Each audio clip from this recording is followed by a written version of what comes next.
नहीं आ रहा, नहीं आ रहा।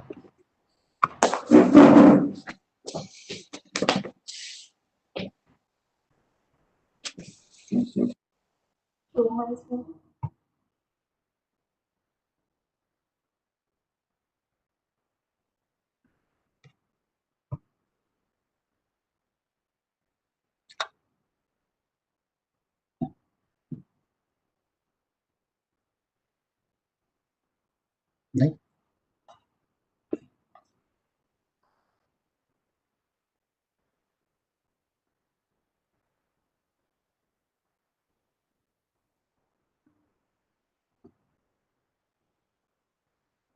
अकरा वाजता प्रोग्राम आहे. अर्जंटली जरा याला याला बोलून घेऊ का ना, प्रकाशला?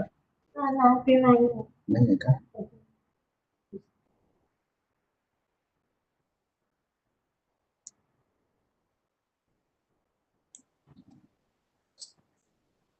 एकदा स्टॉप करून परत एकदा चालू करून बघ. Hello Pankaj sir. जी sir. If you are finding problem sir, अगर आपका लैपटॉप से प्रॉब्लम हो रहा है तो आप यही लिंक को अगर आप मोबाइल से भी ओपन करेंगे सर, तो आप मोबाइल से भी ज्वाइन हो सकते हैं सर। अच्छा, That- अभी मैं एक बार चेक कर लेता हूँ फिर मोबाइल का भी. Okay sir.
ऑप्शन का काय problem?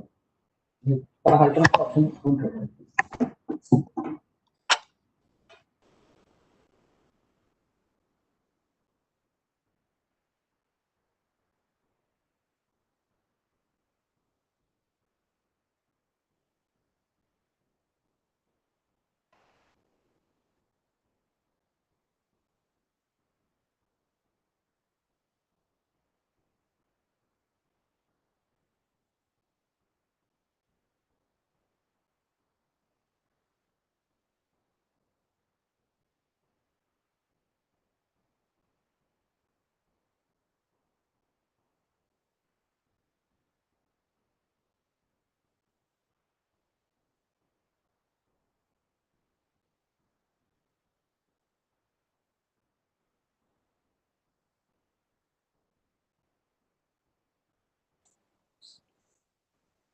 Good morning, all the participants. We will be starting our program very soon. Kindly bear with us. Thank you.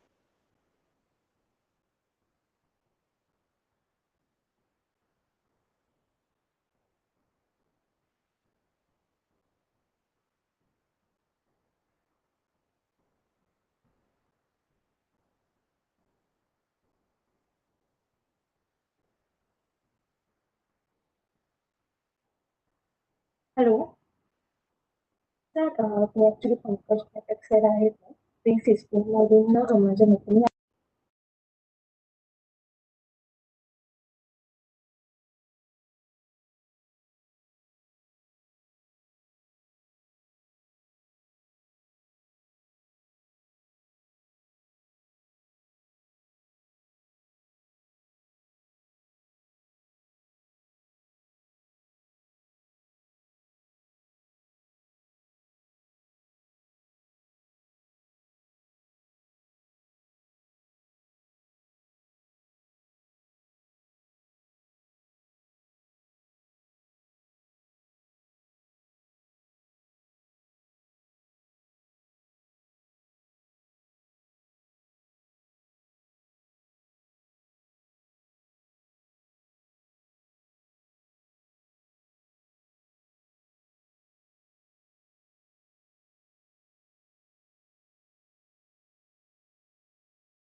Can Hello.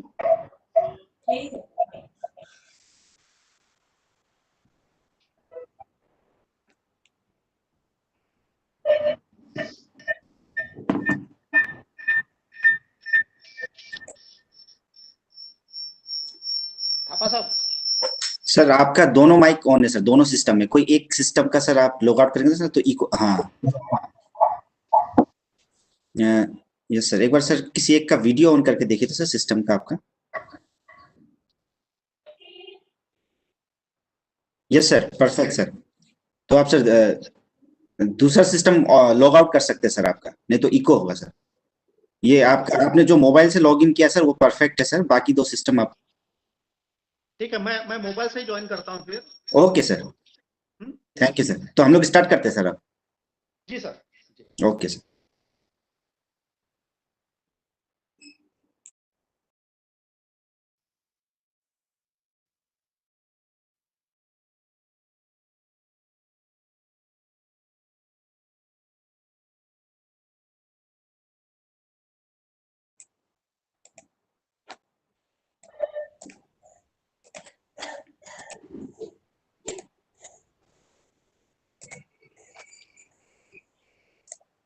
So, welcome to this one-day webinar on disaster management in natural sector, organized by the Geometeorological Division of NIDM, National Institute of Disaster Management, Ministry of Home Affairs, in collaboration with Gas Limited. Harjeet Kaur, ma'am, can you please unmute? Can you mute? Yes. There is an echo, ma'am. Kindly, can you look after that? Yes, ma'am. Thank you. Thank you, ma'am. Myself, Raju Thapa, and I am working in the GMR division NIDM, and I will be the moderator of today's session. So, like we all know, that disaster and are the environmental realities of this world. The International Decade for National Natural these 1990s was dedicated to promoting solutions to reduce risk from natural hazard. The journey of ID and DR through Hugo framework to SFDRR, the Sendai framework, has witnessed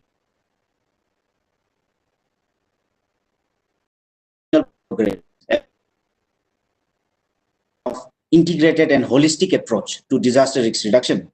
And this paradigm shift from the relief response centric to prevention and mitigation centric approach has percolated both ways, bottom up as well as top down, convergence of which is now in pace at various level and across sectors, which is call of the time also. And India is among the world most disaster prone areas of the world. We know that. And with growing technology and scientific advances, the possibility of occurrence, the time, the place and severity of the strike can be, to some extent, for some disaster can be predicted, such as cyclone. But still, we need to do a lot in other hazards also. So every industry, particularly those handling hazards item in bulk quantities like the petroleum and gas sector industry, they strive to establish the best system and operating procedure for ensuring all the time safety.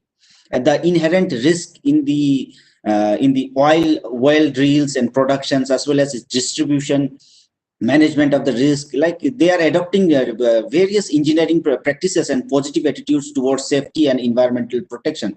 And but still there are every chances that disaster may occur at any time. So India, being on its highly vulnerable countries, has always been its store to confront the challenges posed by a number of disasters. A number of national interventions were also carried out in the field of disaster management, such as Honorable Prime Minister Sri Narendra Modi, during his address at the 7th Asian Ministerial Conference on Disaster Risk in 2016, outlined the 10-point agenda on disaster risk management, in which he provided direction to address all the unprecedented challenges of the disaster. So, to talk in this topic in more detail in today's program, we will be graced by distinguished speakers and dignitaries such as Dr. S.P. Gargji, his advisor HSE, GAIL India Limited, and former Executive Director, GAIL India Limited, Sri V.P. Mahavar sir, former Director ONGC, and Professor Surya Prakash, Head GMR Division NIDM. who will be sharing their practical experiences and knowledge to enlighten us. And we will be also joined by our beloved Pankaj Sarji from Mahagar Gas, who will be also sharing his thoughts on this moment. But before we start, I would like to just inform you that our fight against COVID-19 is not over yet. So please follow the basic precautions, such as wearing mask properly, and also wash your hand regularly, avoid touching nose and sensitive parts, keep social distancing, and others. And now, to call this meeting in order, I will request Professor Surya Prakash, Head GMR Division NIDM, the chair of this webinar, to kindly give us the inaugural address. Over to you, sir.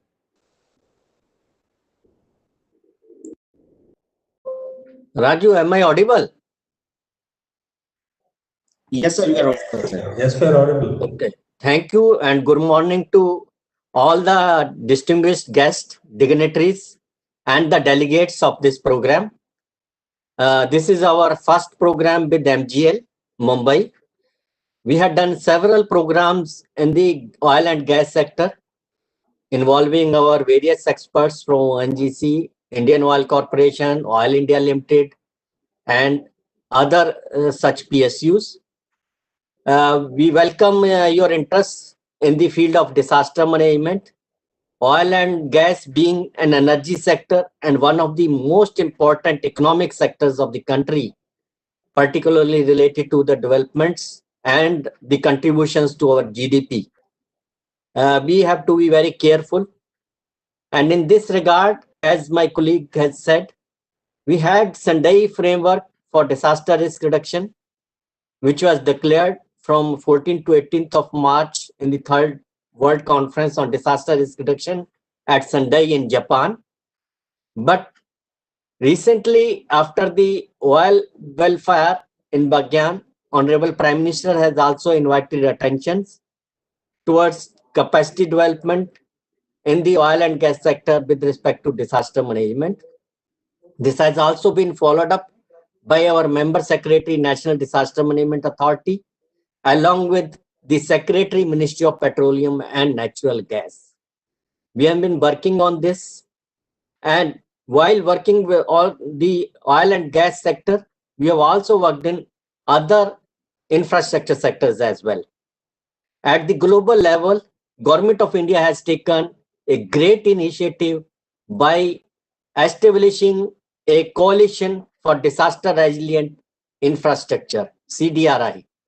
CDRI is looking into all the perspectives of infrastructure to enhance the resilience as well as reduce the risk from the natural as well as anthropogenic disasters or the disasters of hybrid nature. Recently, we have been facing some of the disasters in the gas sector, particularly leakages from the pipelines and also sometimes explosion and fires, which has caused some casualties as well. So we have been now taking care that how to detect, diagnose, and also take advanced steps, proactive steps for avoiding such incidents and reducing their impacts. So we have been involving experts who have long experiences and actually had a career with zero casualties in terms of risk from disaster situations, despite the incidents that had happened. Although a lot of economic losses have occurred at times, however, we give a priority as one of our targets to the safety of lives, human lives, particularly in disaster situations. So we will be thinking about all this and discussing in today's webinar. And we have been joined with none other than the best possible experts in the country, like Shri Ved Prakash Mahawar ji and Dr. S.P. Garg ji, who had done a lot of contributions in this sector and also contributed towards these emergency response and disaster management plans. And they have looked into several incidents, not only within the country, but across the countries. So their experiences, I hope, will give quite good benefits to our delegates and also our co-partner, the Mahanagar Gas Limited, which is involved with us in organizing this program. We are looking into disaster management from the industry's perspective from two ways. One is how any hazards in the surroundings can affect the industry, and what can be the kind of the risk, and what are the actions being taken to avoid or reduce those risks and become resilient against them. The second is what are the risks that can be generated by the industry from their own environment, from their own setup, and from their own functions and infrastructure. So therefore, we will be talking about that. Although the industries do prepare their DM plans or they have their hazard safety and environment plans, however, there is some lack which is still there, and those gaps need to be identified, and we have to actually fill up those gaps with our own efforts so that we don't leave a chance for disasters to happen. There is a Czechoslovakian proverb which says, misfortunes enter when window is left open to them.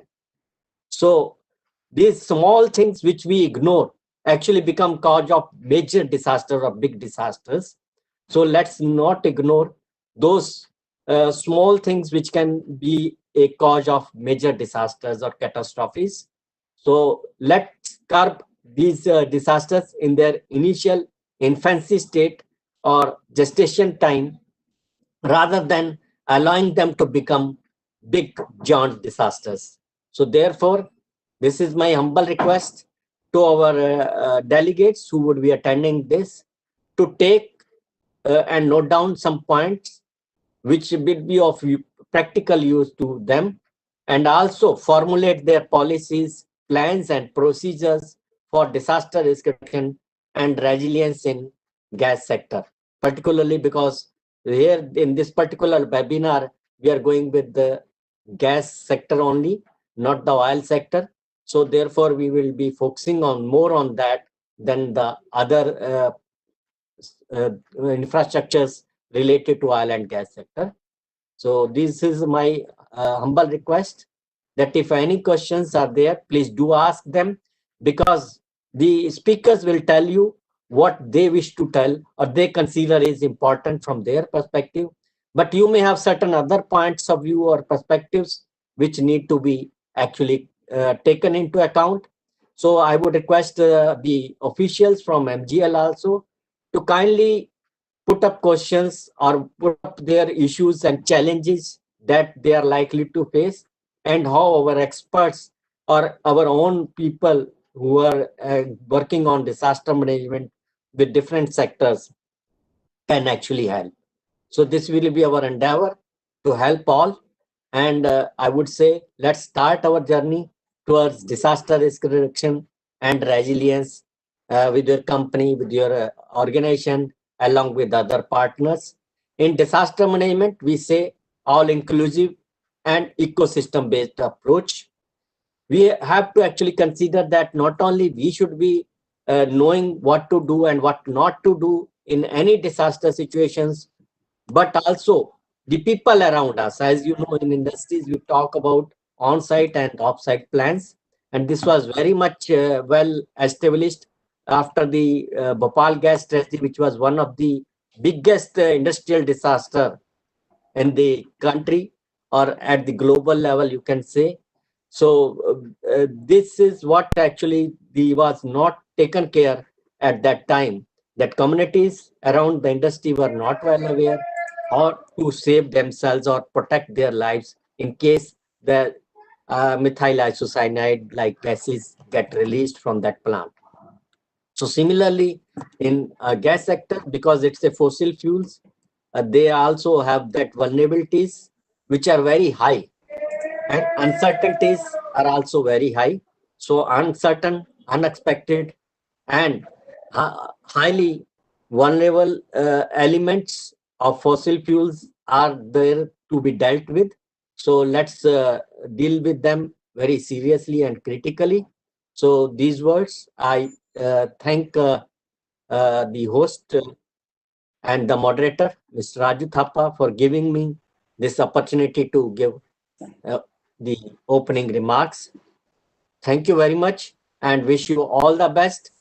I give my personal warm welcome as well as welcome on behalf of NIDM to all the distinguished speakers as well as the delegates and the dignitaries who are participating in this program. Thank you very much. Thank you very Raju, much, sir. Thank you very much, sir, for your thought-provoking address. Thank you very much, sir. And now taking this webinar forward, I will request Shri Pankaj Pathak ji, the GM HSE Mahanagar Gas Limited, for his special address in the inaugural session. Over to you, sir. Sir, kindly unmute, sir, yourself. You're muted. Yes, sir. Thank you, Mr. Raju. Yes, sir. And you and Dr. Surya Prakash has already set a tone of this today's webinar and give a broader perspective of today's program. So, as a friend from MGL, we welcome NIDM officials as well as our eminent speaker.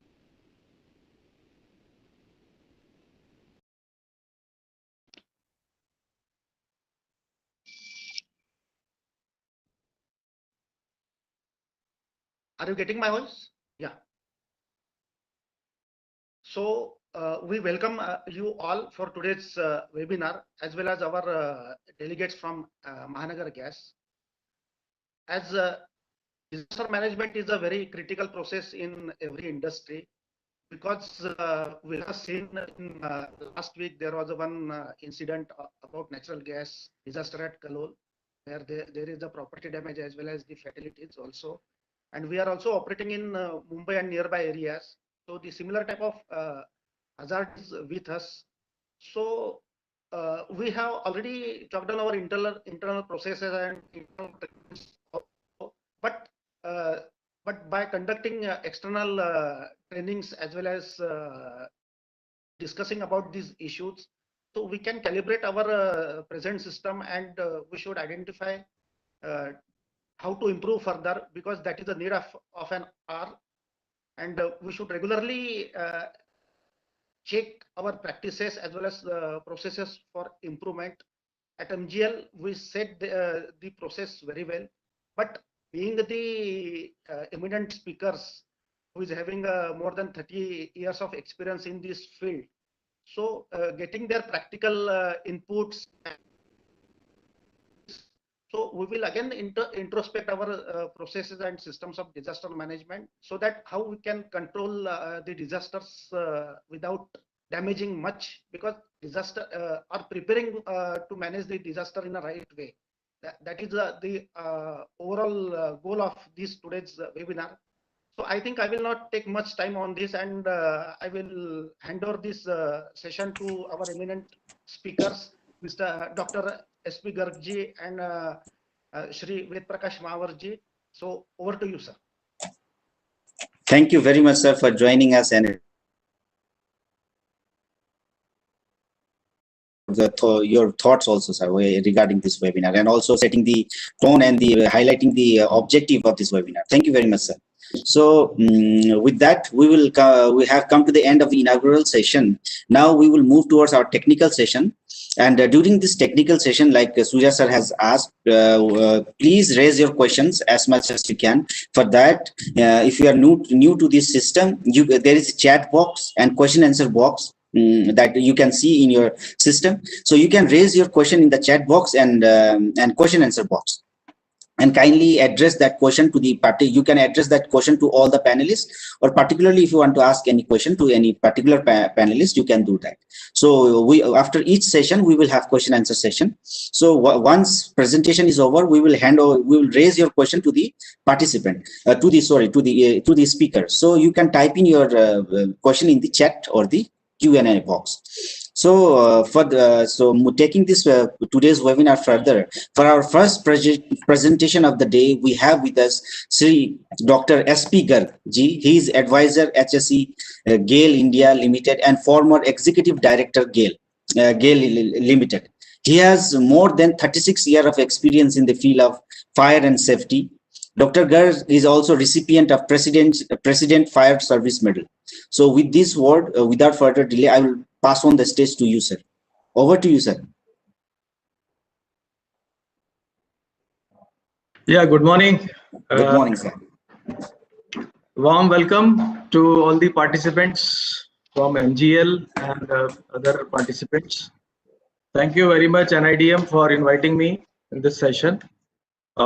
Today, we are going to talk about the disaster risk reduction measures in natural gas pipelines. That will be my topic today.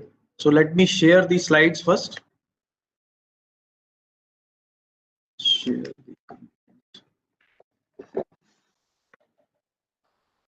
Just 1 second, sir. We are giving you the presenter right. Yes, sir. Now you can share it. That's what.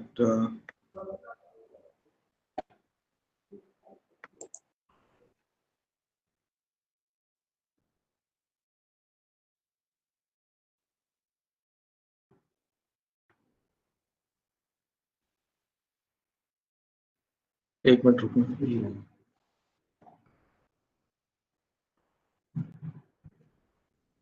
Yeah. Can you see now? Yes, sir. We can see your presentation, sir. Yes, sir. You, sir, kindly, yes, minimize this box, sir. That's what I was trying to remove that box, put it on this side. Yes, sir. And it is Yes, now sir. Done, sir. Yes, sir. It's done? Yeah. Okay. Yes, sir. Okay. So, friends, my presentation I'll be covering in few headings like concept of the natural gas pipelines, then management of NG pipelines, safe operation and maintenance, best practices, pipeline integrity management we will talk about little bit, and then major hazards of natural gas pipelines. What are the safety and fire protection measures generally given for the natural gas pipeline installations? And finally, emergency management before I conclude. So let us start.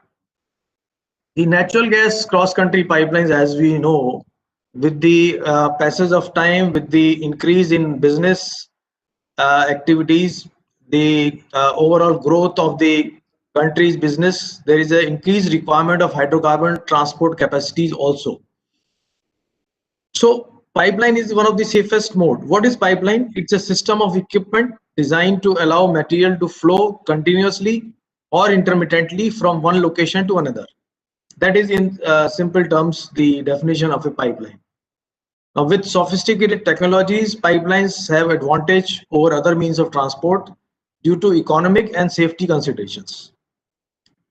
India has a large network of natural gas pipelines, which is around 17,500 kilometers as of now, and it is going continuously. New lines are getting added, and within 2-3 years time, another 14,000 kilometers will be added. So will be somewhere around 32,000 kilometers in 2-3 years time. Now, if you talk about the natural gas usage in the country, you are from MGL, you know it very well that CGD is contributing a lot. In fact, the almost more than 70% of the country's population already covered through the CGD's applications, and people are able to take the PNG, CNG, LNG at their homes. Now, if you look at the PNG, approximately we have 72 lakh domestic customers as on date, and for CNG, we have 2290 CNG stations, which are increasing at a rapid pace, and more than 37 lakh vehicles are converted on CNG. So these numbers are also growing. In fact, most of you would know that India has the largest CNG bus fleet in the world. We are highest in the world in this bus fleet CNG based. Now, you know that LNG, liquefied natural gas, is imported from various countries, and it is transported through ships and regasified at the LNG terminal. The ship lands at the LNG terminal where it is again regasified from liquid to gas. Now, India has 6 LNG terminals with a handling capacity of about 42.5 million metric tons per annum. So huge work is going on in this area, and we are in the expansion mode. The country is having huge network of the city gas distribution pipelines all over the country, not only the city areas, but it is expanding to the rural areas as well. Now, it is important to understand that natural gas is highly inflammable substance. When it is transported through cross-country pipelines at a high pressure, sometimes through the high population areas which are highly environmental sensitivity, have higher environmental sensitivity. So this activity itself involves a lot of risks, and it has to be made sure that the natural gas gets transported safely. So one of the measures for safe transportation is pipelines. Provision of protective measures are essential for the safe operation of NG pipeline system, and these requirements are based on, as I mentioned, hazardous properties of natural gas and quantity of natural gas which could be released from any pipeline and its likely impact. On that basis, you can assess what are the risks and what mitigation measures are required to be taken. Although it is safest method of transportation across the world, the pipeline transportation, but due to inherent flammable nature of natural gas, such pipeline system also pose severe hazard problem for human being and properties in the vicinity. What are the hazards? Major hazards? It could cause jet fire, it could cause explosion, it could cause the flash fire. Now let us look at one of the example of jet fire. Now this is an example of a jet fire. A jet fire, a fire protruding like a jet on a particular object. That could happen with high pressure natural gas.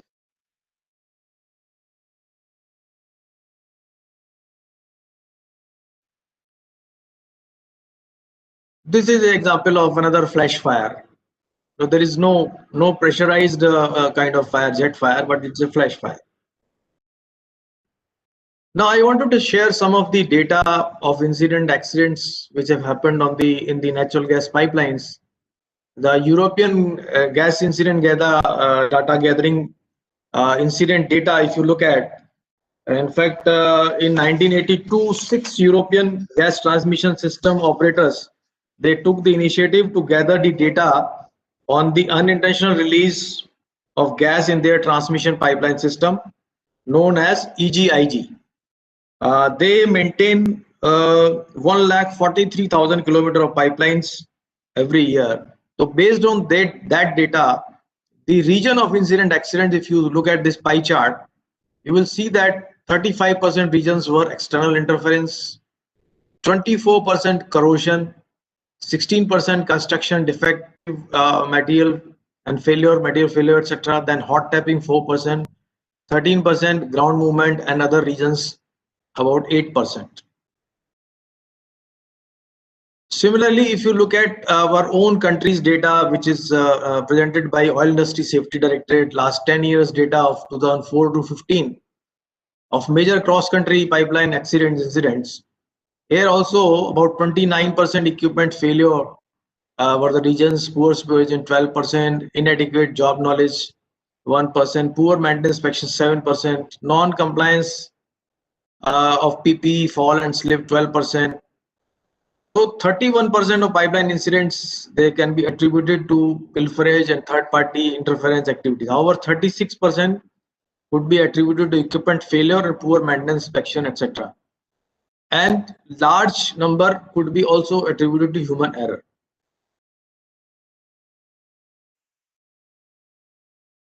This similar data I have already shared about the EGIG.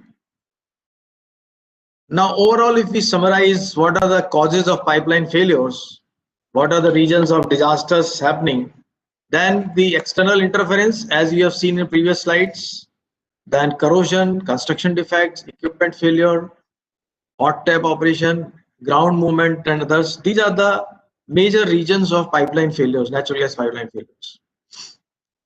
If you look at it in a different way, external interference, if you look at further deep, then what are the external interference regions? There could be digging, piling.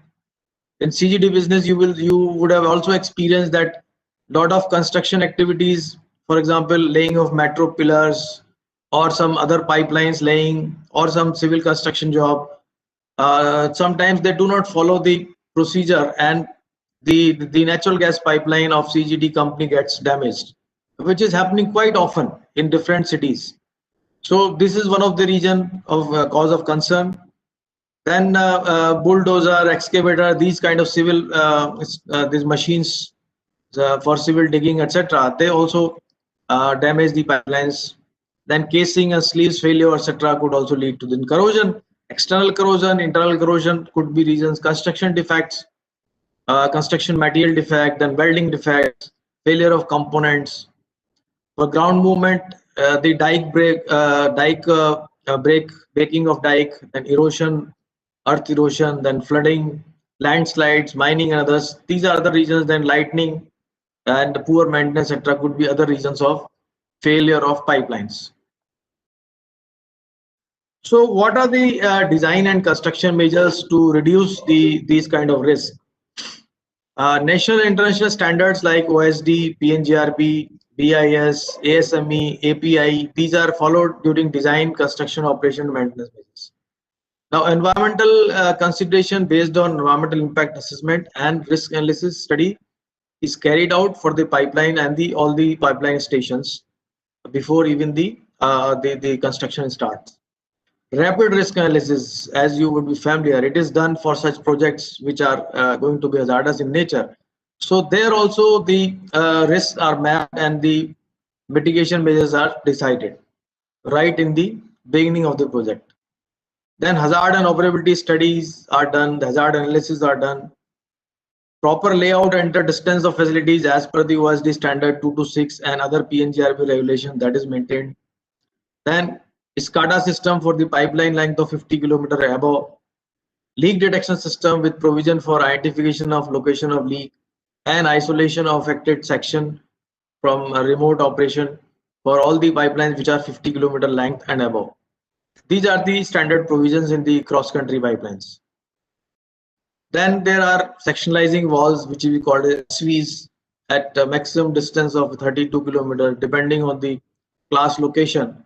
Either it is 32 km or 16 km or 8 km, depending on the class location of pipe.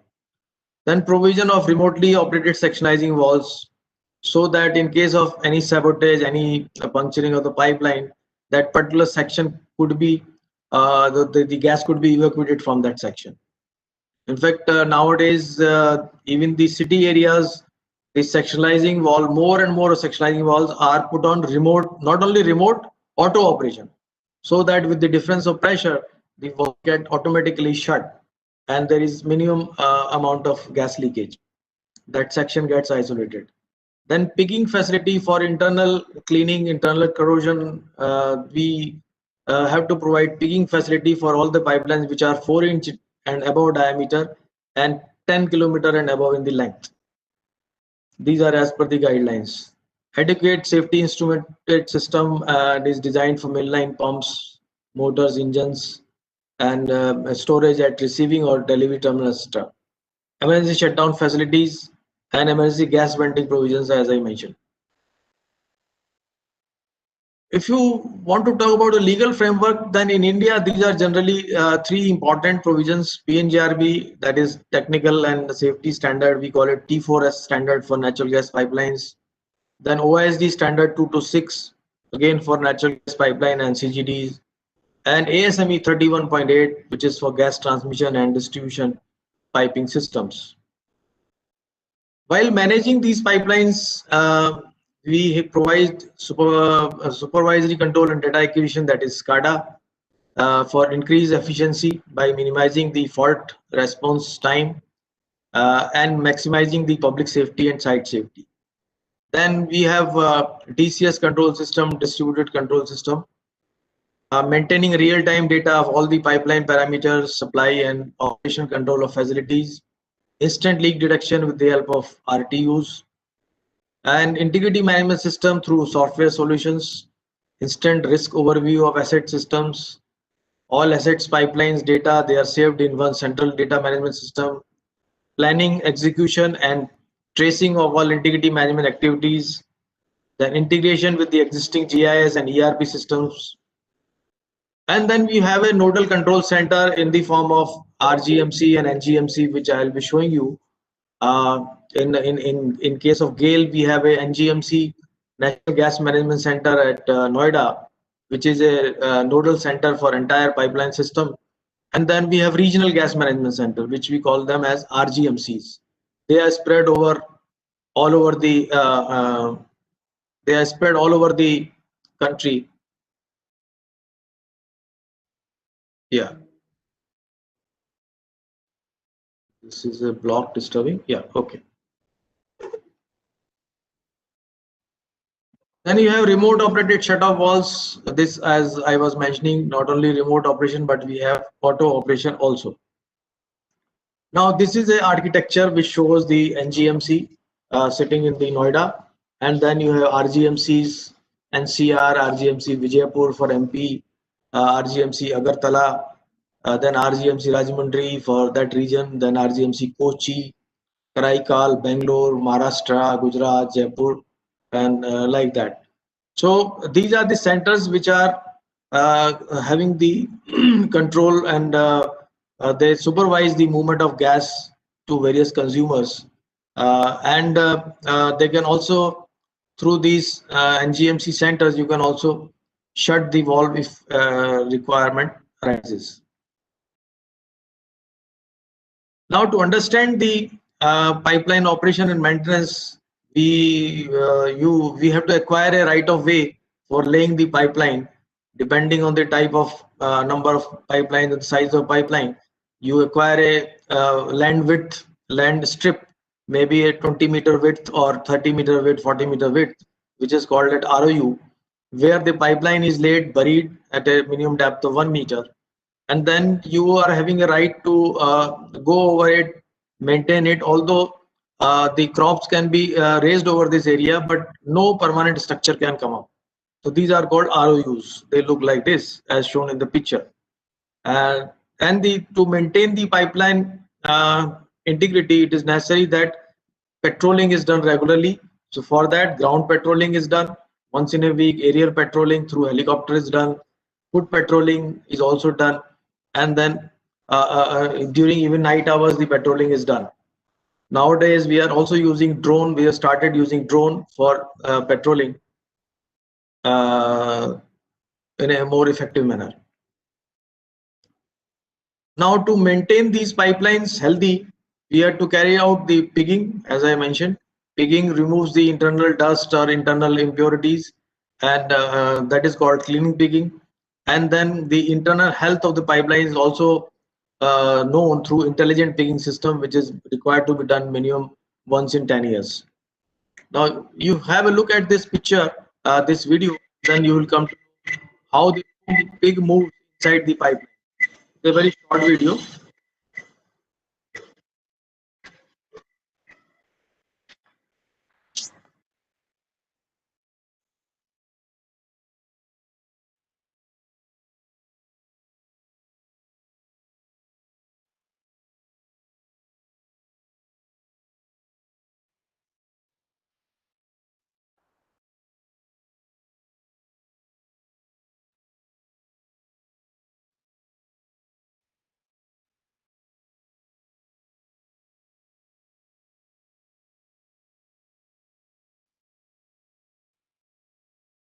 Yeah, as soon as it locates the defect, general corrosion, it has immediately earmarked, and you can see on your computer that a particular defect has been noticed by the pig. So this is the intelligent pig moving inside the pipeline, which can negotiate all kind of terrains. It can negotiate bands, etc. Also. Deformation, identified the deformation, physical deformation of the pipeline. All kind of defects. This is underwater. It can also go through that pipeline.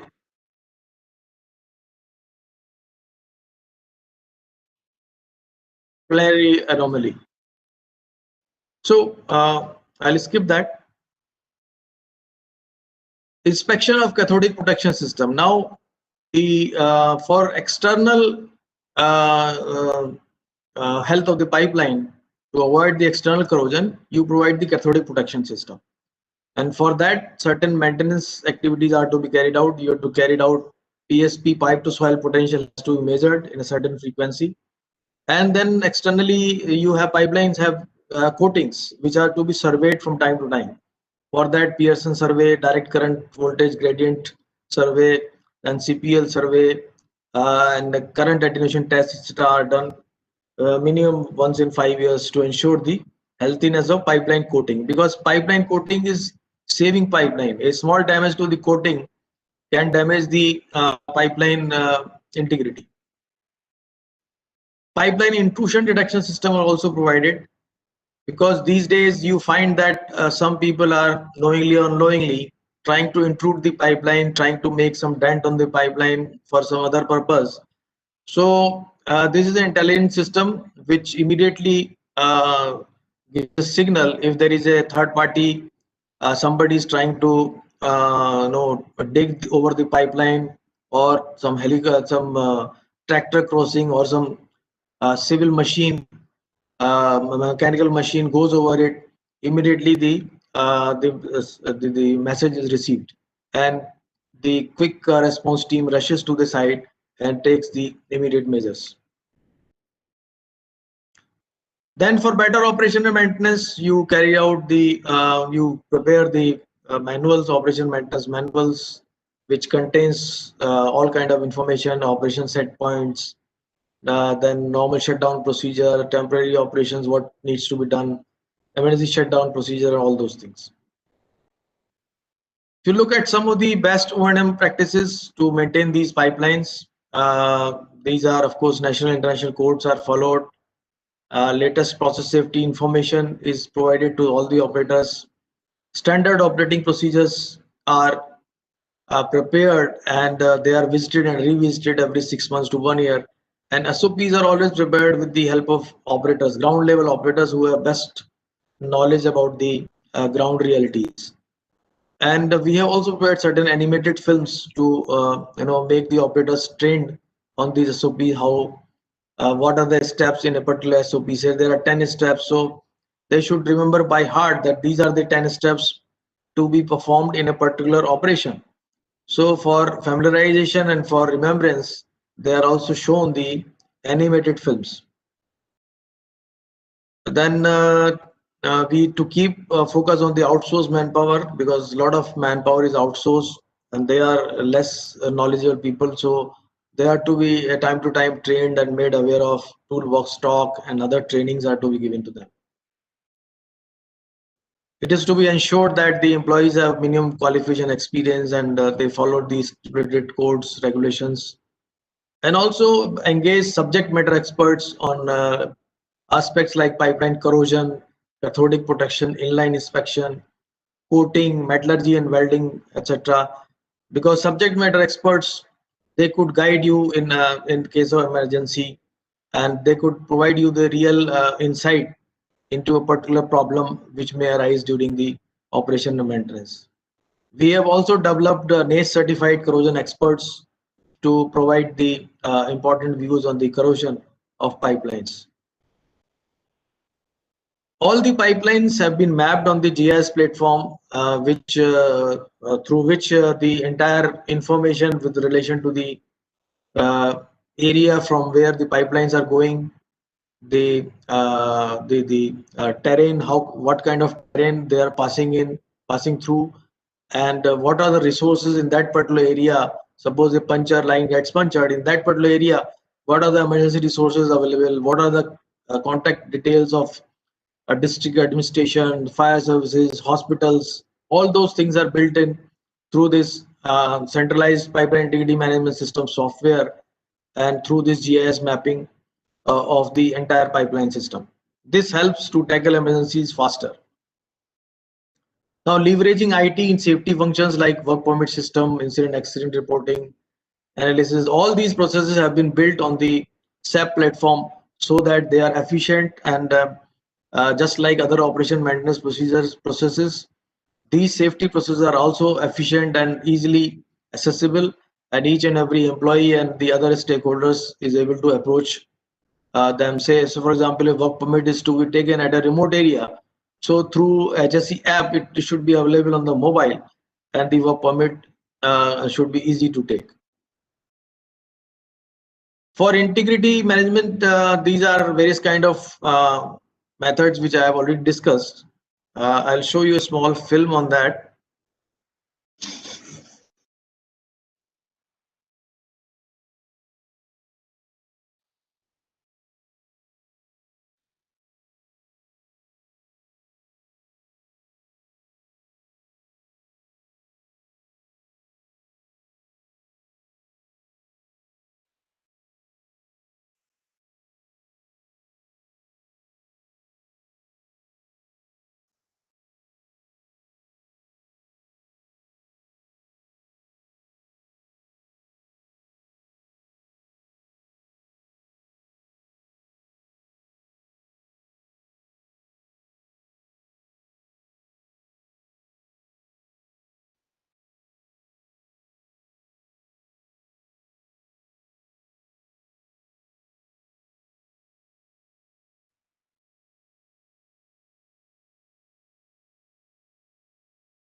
Yeah.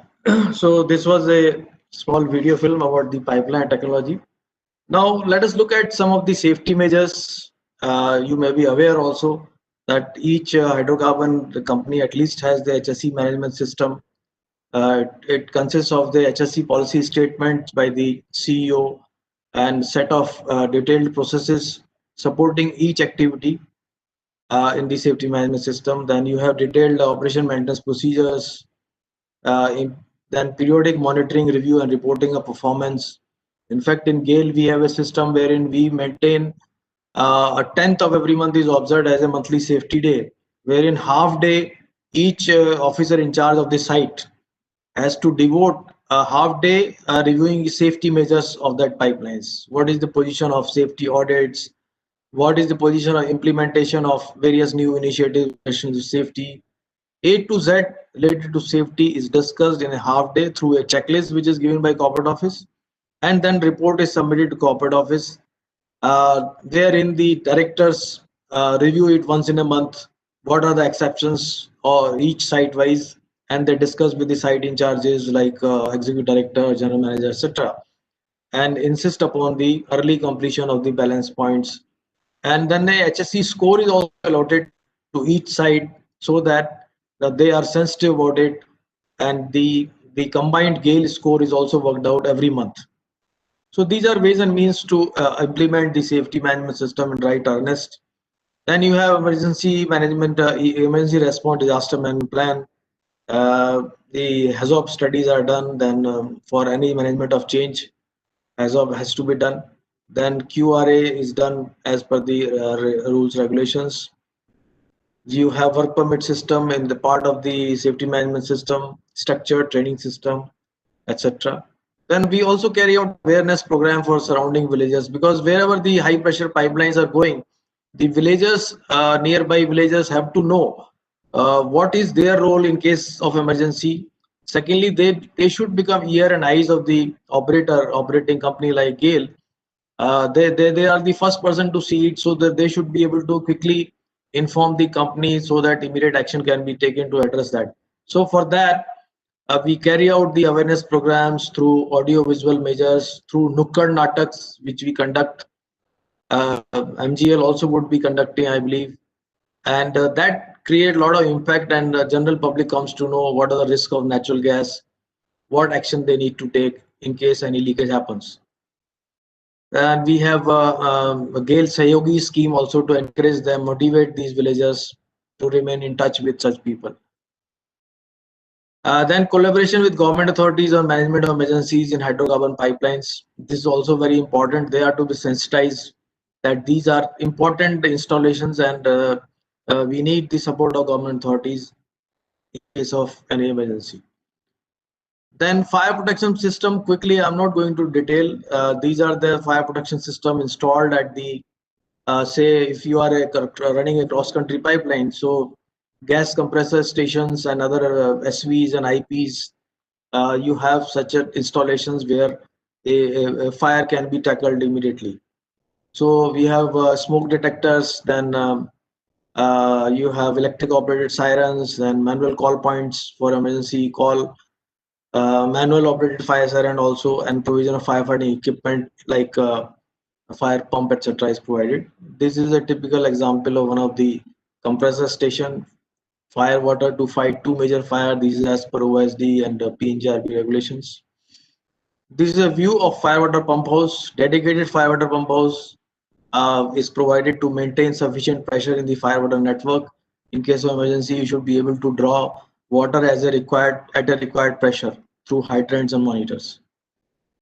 Firewater reservoir, then pump house. You have to maintain 4 hours firewater supply at each site. This another view of, other than even firewater, you have CO2 flooding system for the protection of costly machines like gas turbines, then telecom room, battery room, etc. Then some of the sites have got FM200 flooding system, which automatically extinguishes fire in case of fire in SCADA room, etc. Water spray system is also provided at some of the installations. The last part is the disaster management legislations, various rules, regulations. I'll be only quickly talking about the ERDMP, which is as per the PNGRB regulations. Each site has to have emergency response disaster management plan. It consists of pre-emergency planning, emergency mitigation measures, emergency preparedness, emergency response mechanism, and emergency recovery. These are the 5 heads under which the ERDMP is distributed. Traditionally, the conventional approach used to be of rehabilitation, reconstruction, and response. But in the today's world, the modern approach says you need to have a good planning. Then you have prevention measures, mitigation measures, and preparedness. This is the modern approach. So you carry out document, you make a proper document of ERDMP and carry out proper planning, identify your resources, and do the mock drills to ensure the effectiveness against each scenario, and be ready to face any emergency in a better way. This is a robust legal framework, as I mentioned, and today thrust is on relief-centric approach for a proactive assault on vulnerabilities through risk management measures, extensive efforts towards capacity building of community and industrial personnel, and streamlining institutional arrangements for the disaster response. So finally, what are the future challenges of the NG pipelines? Challenges are that there are many overlapping regulations which need to be addressed. Then societal awareness has to be increased further, although a lot of initiatives have been taken by NDMA and NIDM and the government institutions in recent years.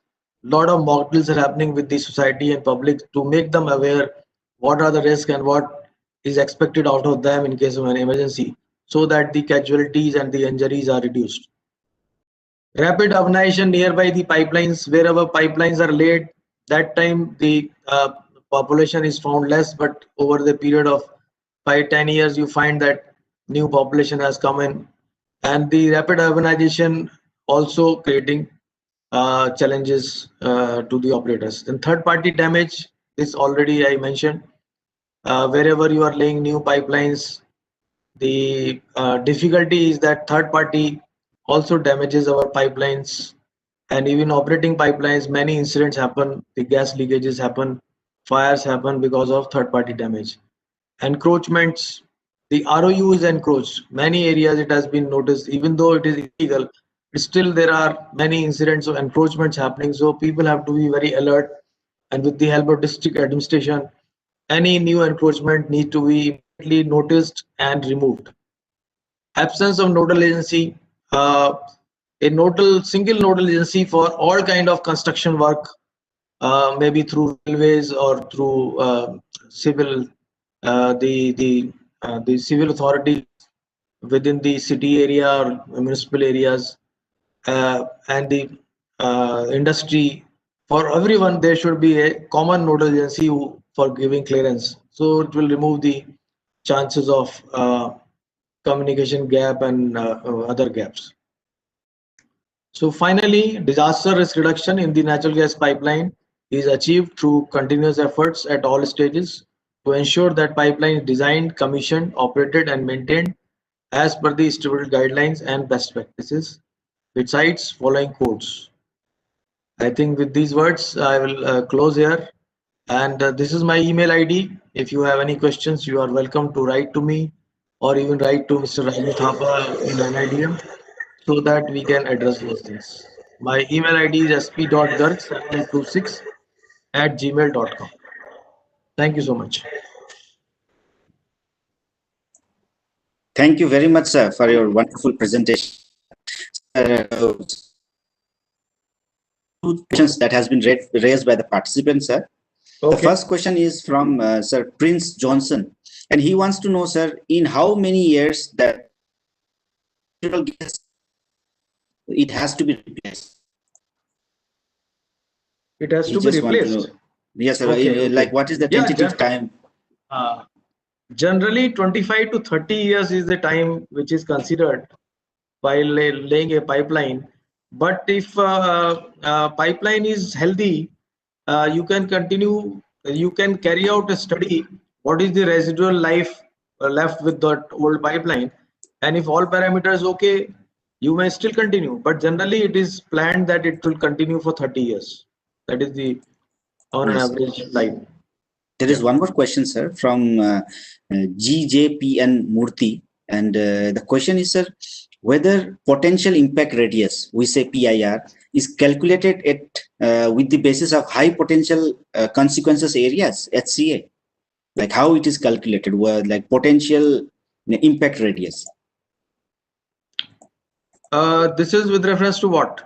Sir, like in any disaster situation, sir, like if it occurs, like the radius of the circle within which the potential failure of the pipeline could have significant impact, like how do you calculate that thing, sir?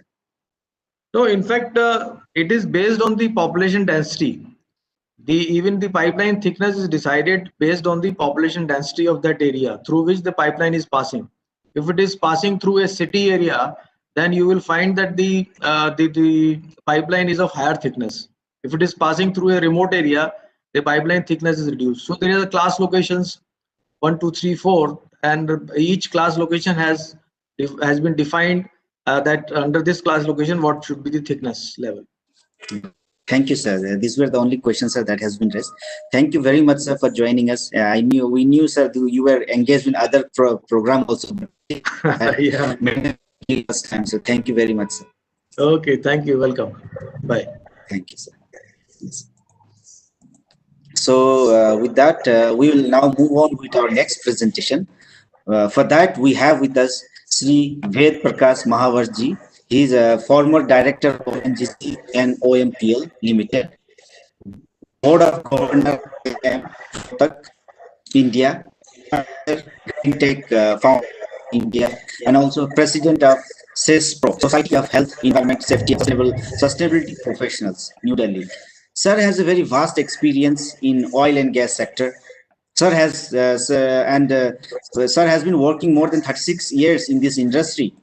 He was the head of crisis management of ONGC, has experience of well control and blown out prevention system, and controlled almost 33 blown outs and more than 100 complex well controlled situation in India and abroad. He is also a technical advisor for Oil India Limited and played a very crucial role in capping the blown out with fire well of the Oil India Limited Baghjan in Assam recently in August 2020. So with these words, I would like to pass on the stage to our respected sir. Over to you, sir. Thank you, Raju. Thank you very much for the introduction. I think you said a lot many things about me. Whatever I did is it's a part of my duty, and I'm doing as part of my duty. So first of all, I'd like to thank NIDM and especially to Surprakash ji and Raju for giving me this opportunity to interact with MGL people. I'm seeing almost approximately 350 people are there on board and they're participating in this webinar. And I compliment NIDM for making a resilient society in India. I think this kind of programs will definitely help us to prepare people for any contingency to reduce the human losses. I think that's a great job NIDM is doing. So I'll share my presentation.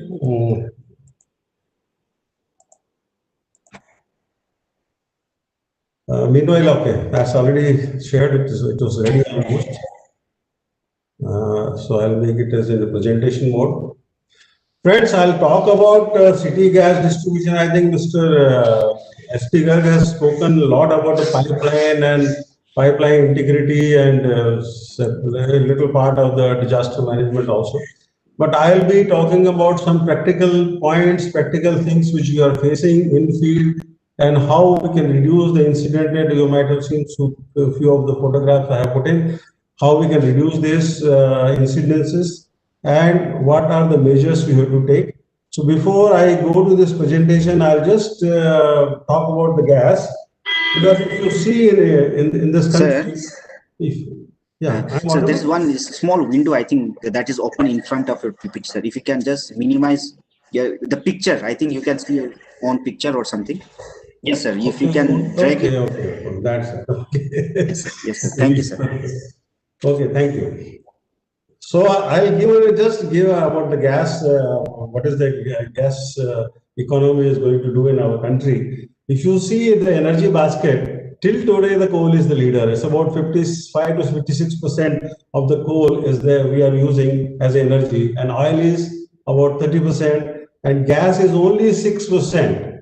6%. And just because I'm giving this perspective of how important the gas is for our future. That's the reason I'm giving this perspective. And if you see, the nuclear is about 1%, renewable is about 4%, and hydro power is about 3 to 4%.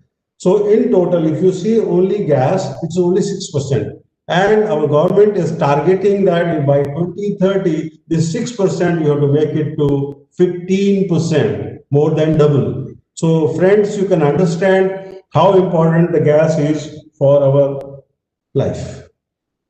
So now I'm going to talk about the disaster response, because disaster response, when the disaster happens, how we have to respond and what are the things needed so we can respond properly and control the disaster quickly or as quickly as possible without losing much on the human part or the equipment part.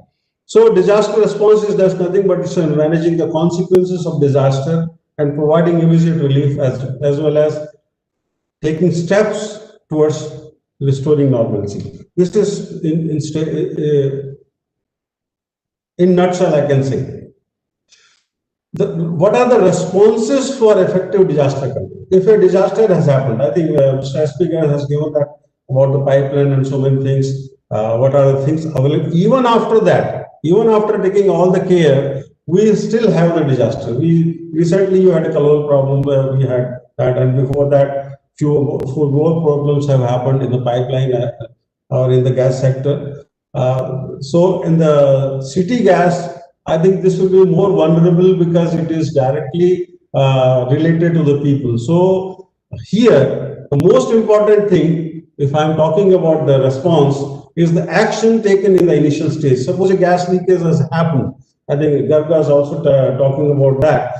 The information, the person available there should know that, yes, this is a problem and where it is to be communicated. So the first person responsible is the person who are available there. So whether they are trained or so, the initial action in case of any leakage is very, very important.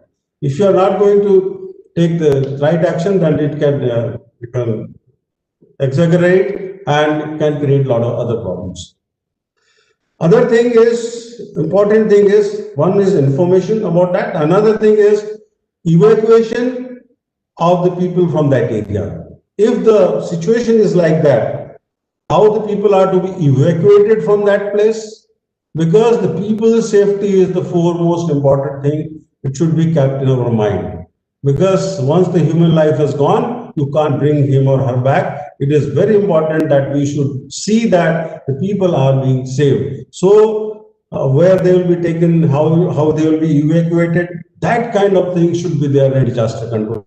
Should be properly briefed and told that where to go. Because I have seen, I was outside India in one of the disaster drill was taken. I have seen people running with a small bag. I said, what is that bag? They said, sir, we have all the kits in it. We have some medicines, we have some food, we have some water. And so they have that kit bag, that bag ready with them. So that kind of things we can think of, or we can, in case of this disaster, because definitely the city gas is going to affect, if any disaster happens in this industry, definitely it is going to affect the people around us. Now, about the disaster, information about the disaster is also very, very important. Because once you know that what kind of disaster has happened, so that you can provide the right personnel and equipment. That is important here, because the information we are giving, that just saying that the blast has happened will not help.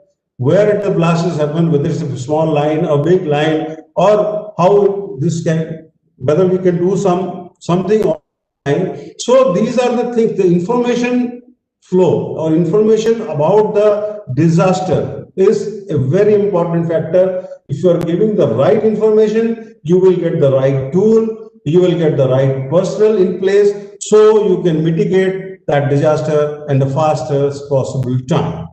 Now, the association of employees having knowledge of the area and the pipeline system can help control the incident effectively. This is very, very important. Sometimes the team goes there, because I was a part of the team, and we are not knowing where the valves are, which valve is to be closed, and what are the different lines going here. It's only one line, or there are other parallel lines going, or there are some lines below 6 feet.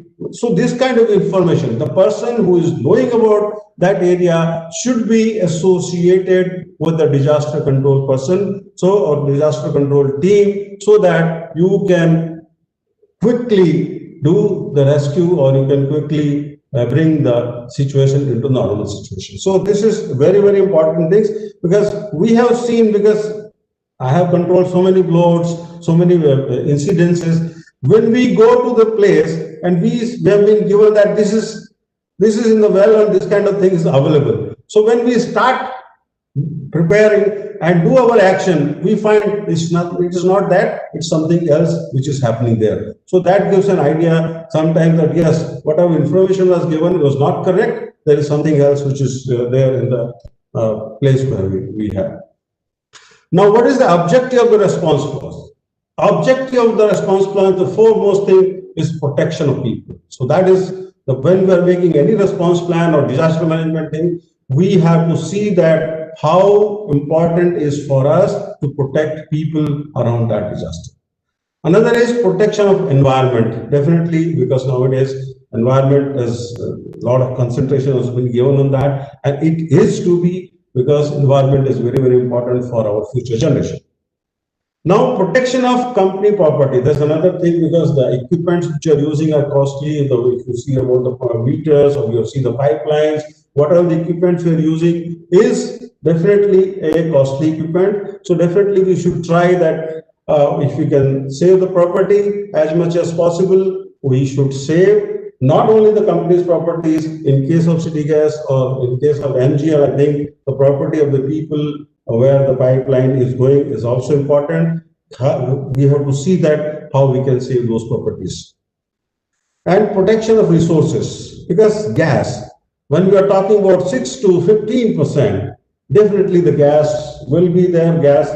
So this is a commodity which is not freely available all the time. We are importing almost 50% of the gas of our requirement. So this 50% which we are bringing, and we are planning to raise it from 6 to 15%. Now you can understand how important this resource is. So as fast as possible, if you can shut the valves, if you have the information, definitely this is going to help us and should be the part of the responsibility. Now, competency required for disaster response. I have categorized into three competencies. One is a primary response, another is incident reporting, and third is a secondary response. If you talk about the primary response, I have shown some of the figures with that, you will be able to know. Primary response it consists evacuation of the area if needed. How the people will be evacuated from that area, that once a disaster has happened, it is definitely very, very important. People should know that where to run and where to stand and where to take shelter. That is to be known to the people around that. So that is another very important thing, evacuation. So whether it is needed, how many people are to be evacuated? Somebody was asking that within that 10 meter, 20 meter, 30 meter, or 40 meter, or 50 meters. So you have to see that within which radius the people are to be evacuated and where these people will go. That is definitely should be known, and it's a part of the primary response. Another thing, search, rescue, and recovery. A disaster has happened. If you are not knowing about the people, definitely sometimes in the daytime or in the night time things are different. The number of people will be different. So the people are to be trained, the teams, so that they can rescue the persons safely from the disaster site. So that is another important point which should be the part of the response and primary response. Another is protection of the property and equipment. Protection of the equipment, what I am talking about, suppose this fire has taken place. Whether this fire will spread, because I was seeing one of the video of Mr. Govt that one small flame was there and that started spreading all around. So we should see that if there is a fire, it should not spread. Or there is a gas leakage and there is a vulnerability, there is a chance that there can be fire. Can we protect? Can we avoid that fire? If you see one of the figure I am showing, that if you can spray water on the gas which is leaking, it is definitely going to help cool the liquid, cool the gas which is coming out and help us to help that the gas will not get ignited, because it will not reach the LEL level, so it will not get ignited. So once if you see that there is no fire, try to see that how we can avoid fire. If there is a fire, definitely we have to see that it should not spread. So that also protection things should be there, should be part of the primary response. First aid in trauma centers. If the incident is a little bigger, or you might be seeing that sometimes people see that, oh, the house is collapsing and they lose their cool, and definitely for that purpose, or somebody is get injured, the people should know that where these people are taken from that place and how far that place is and how much time it is going to take. So, and who will inform them. So these are the things, it should be the part of the primary response. So these are the very important things which should be the part of the procedures. I think Mr. Pankaj Pathak was talking about the procedures. I'm sure that these things will be there and are being practiced. The incident reporting. If I am talking, the another important thing is incident reporting. Reporting within the company. So nowadays mobiles are there and everybody will start talking to a person, okay, or a GM like Mr. Pankaj is in charge of HSE, and everybody start talking to him. It's not good. We should have a flow chart that who will inform whom. So if that chart is available and everybody is knowing in the company that this is the information, how the information will flow, so everybody will not start talking to Mr. Pankaj Pathak only. They will start talking to the persons to whom they have to. So this is many times I have seen everybody is talking there and phones are busy because phone is ringing. So another person is again trying, that phone is getting engaged. So this kind of thing should not happen. In case of emergency, it is very clearly written that yes, who will inform whom and who is responsible for informing. So all the numbers and things should be there in the chart available so that the person knows that to whom to contact and what is his or her number. Now reporting to external agencies, that is another important thing, because nowadays media is so powerful. They can come to anywhere. Anybody can take him, photographs, or anybody can take a small video and send it to the reporters.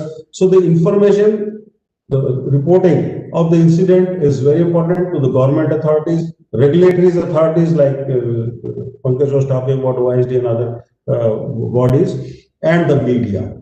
Media is one thing which is to be controlled, and what we have seen, I have come across these things. Everybody in the company start talking about that incident, whether he knows or she knows about that incident or not. They will start talking about it. That should not happen. You are an employee of MGL.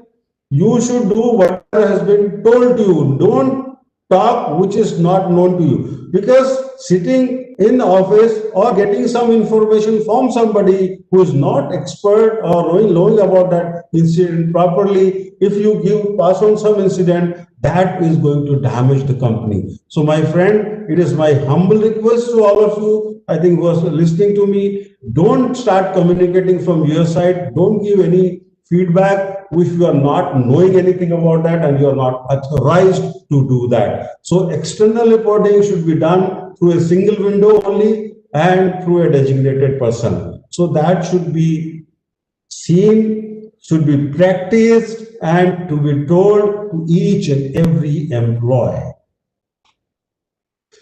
Now, another is the secondary response. How the second? Why the secondary response is you are going to control that operation. So I have talked about primary response. I talked about the incident reporting, and now the secondary response. Now, based on the incident, we have seen, because each and every incident will be different, the area will be different, the kind of gas leakage may be different. So that is the reason this the response plan cannot be planned that this will be the set procedure. No. So based on the emergencies, we have to see what kind of action plan is required. So we have to make an action plan, and then this action plan is to be executed. And for executing that action plan, what are the equipments required? From where these equipments are to be mobilized?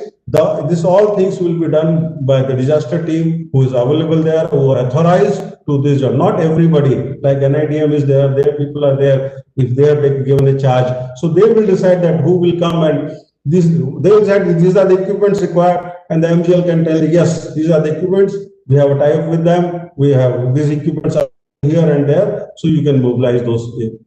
So the mobilize some this and resources and identification of resources.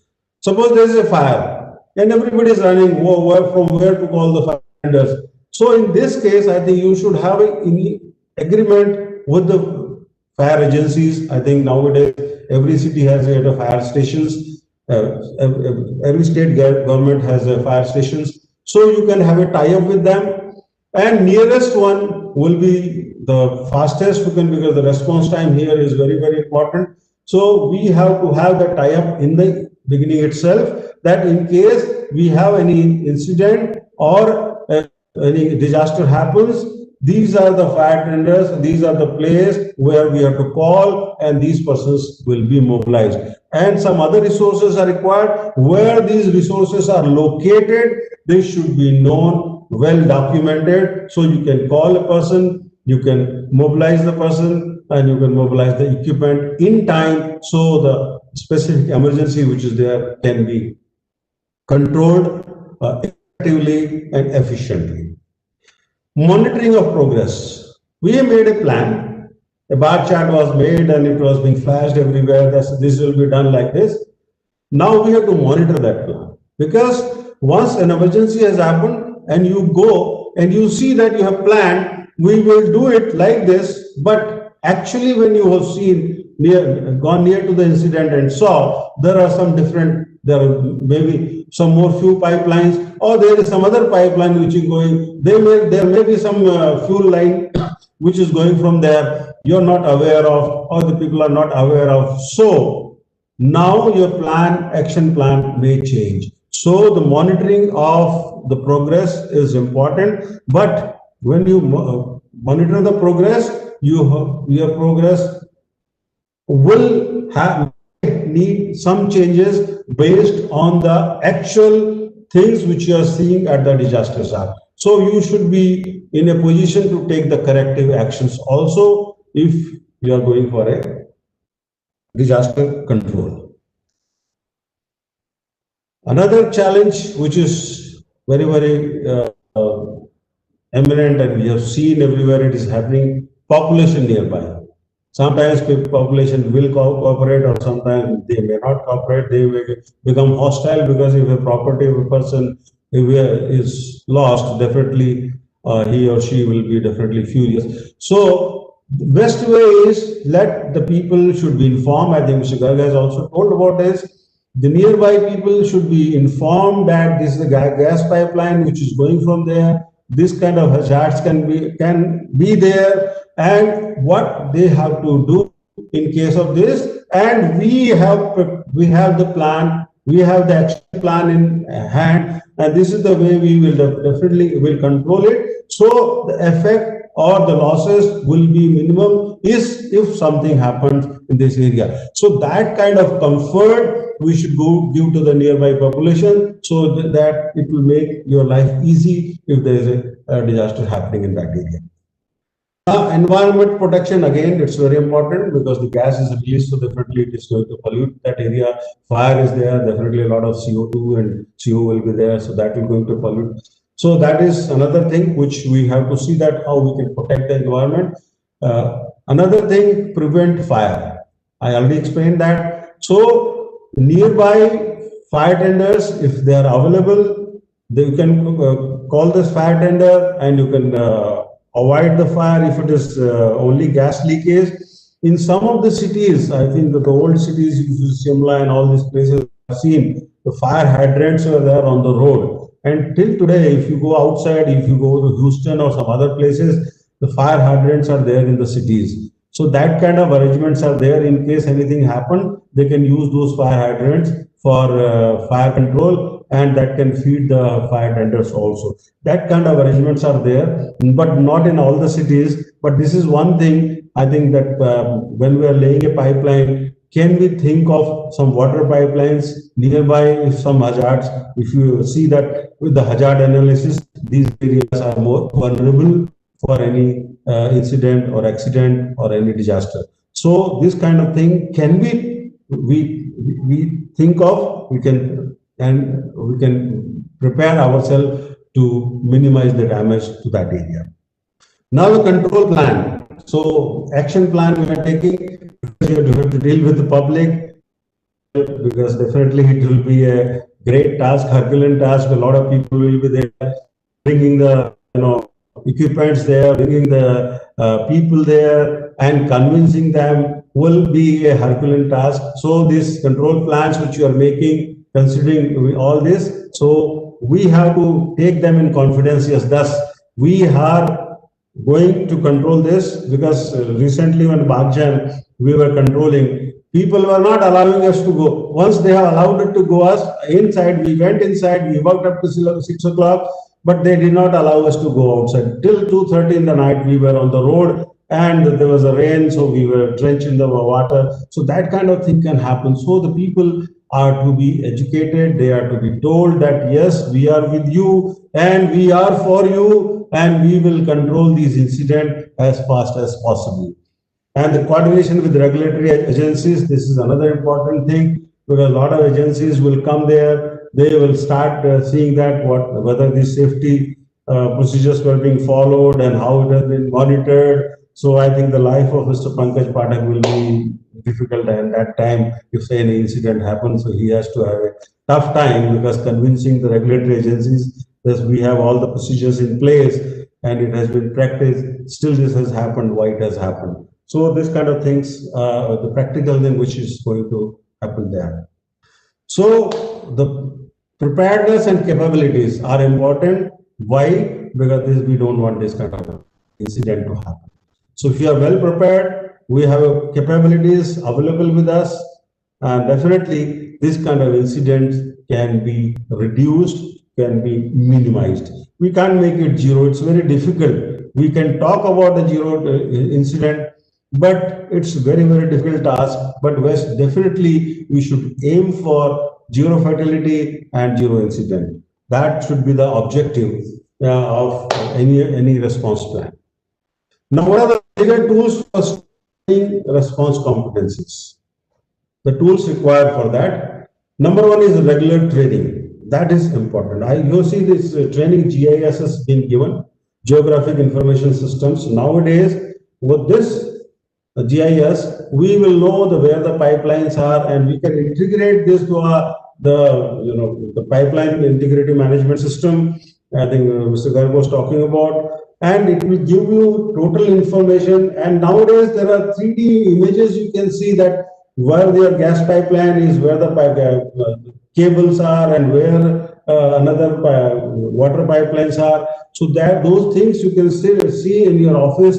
That with this GIS system, I think this is very good tool which is available nowadays. People should be trained how to use it, and this will give definitely a good information to the person sitting there in the office, or person sitting is there at the site office. So this tool definitely should be used. What I feel, because I have used this tool in our Agartala gas lines, because we were having a lot of lines laid. In the old days, we were not knowing where the lines are going.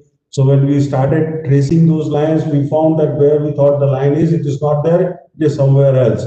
So this kind of things can happen. So to avoid it, nowadays, it is very, very accurate. Even a small portion of the pipeline can be traced, where, in which place it is, and in whose land it is. That kind of things, that kind of information can be fed in this. So the regular training of the persons is very, very important, because once you give a training to a person, because I was heading a well-controlled school in IDT, we established that.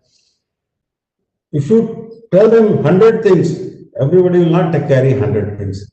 Some people can take 10%, 20%, 30%, or 40%, not more than that. So the regular training, if you are doing that, the things will be revising, and every time the capacity of the person will increase, that yes, now I could understand. And sometimes when you are in the field and working, many things you go to the back of the mind. So it's refreshing, all these things. So regular training is very, very important if you want to strengthen the response competencies. Practical exposure and training. This is another thing. We have made all the procedures. We have a nice procedures written down very nicely. Everything else, if you present it, we have very nicely presented, but it is not practiced, then the procedure is of no use. If you have made a procedure, have a drill. Once you have a drill, then you will know how to respond. And based on their response, what are the corrective actions required for a particular response plan that can be, we can do that. So the practical exposure can be given only once we conduct the drills based on the procedures which are being written down by us, which are there in our disaster management plan. Very important thing, communication skill. This is very, very important, how you are communicating to the people. Sometimes I have seen people start fibbling when see the blowout or see the gas leakage or when see some disaster. They are not able to properly communicate the things. So the communication about the incident and communication when you're working in the disaster thing, that is also important. Because once we are working in a disaster, it's very difficult. If suppose a fire is there and gas is leaking, there are a lot of noise is there. You made a plan, 2 teams are going inside, working, and you find that there is some difference which was discussed outside. So don't do anything from your side.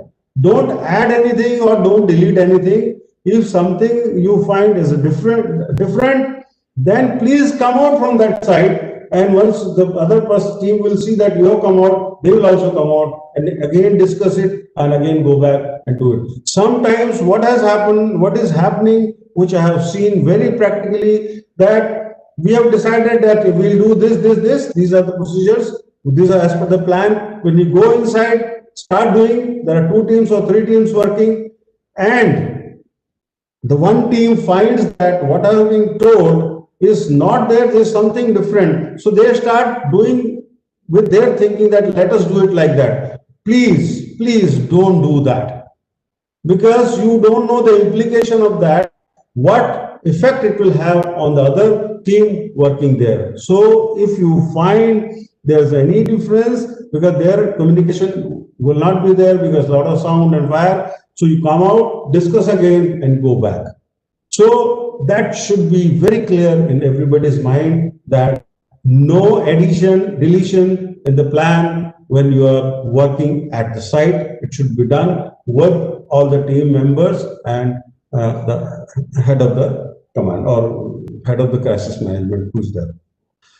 Teamwork, this is very important, because wherever teamwork is there, you will find a success. Because nowadays people say about teamwork, if you want to have a success, you have to have a good team, or you should be a very good team player.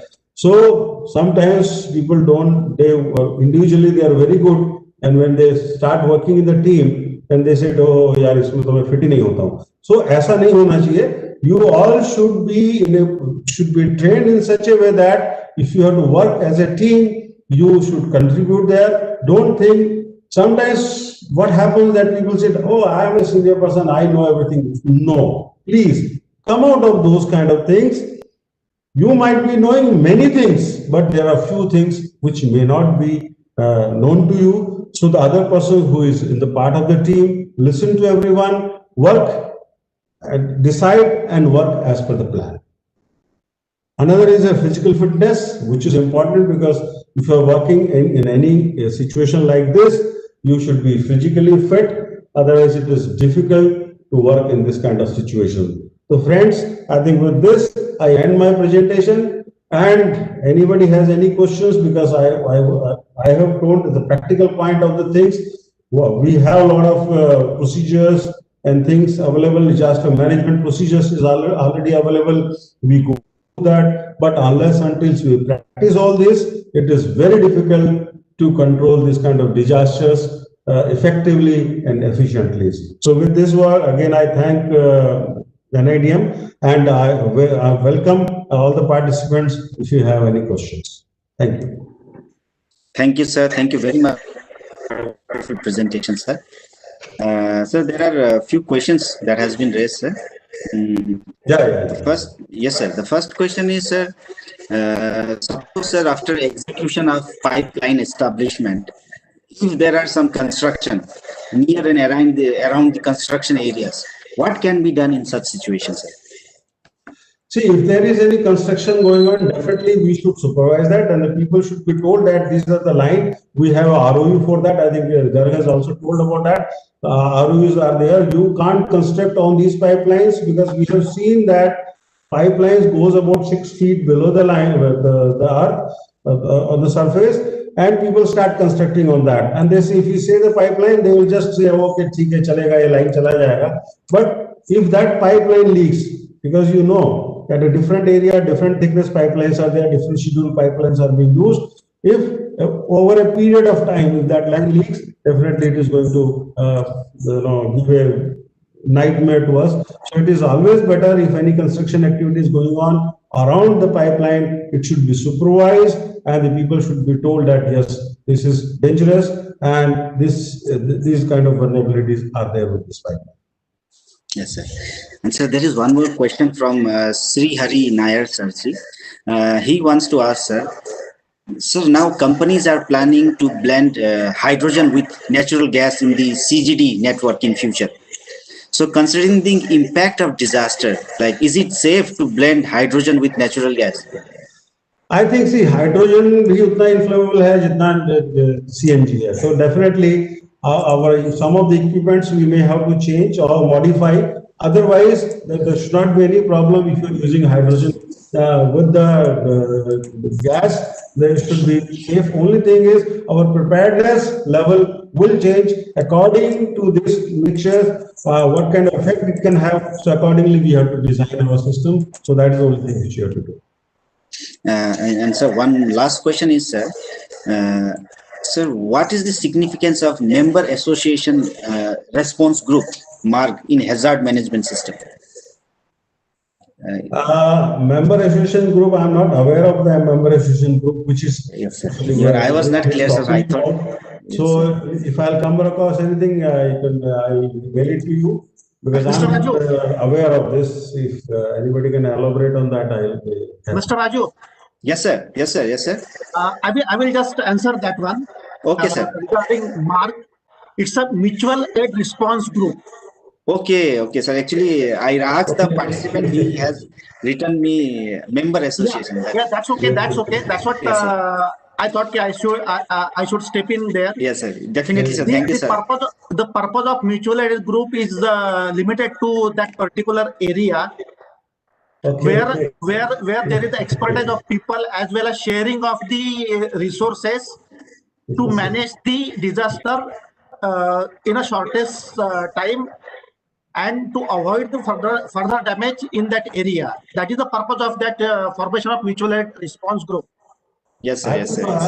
I think, Pankaj, this is a good step you have taken. I think if you see my presentation, I was talking about collaboration with the local agencies, because local fire stations, this is a part of that. I think if you are doing it, it is a great thing which you are doing, And that is to be done by each and every company, because everybody cannot build, because some of the resources are to be used by everybody. It's not like resources are developed and they are not being used.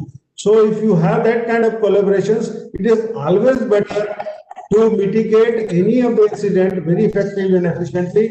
It is, I think it is good, Pankaj. I am happy to see that this kind of group is there and working. So this is very, very important. We should work for that, and we should see that some collaboration or some MOUs kind of things are there in between these two groups, so that you can mobilize the equipments and as fast as possible.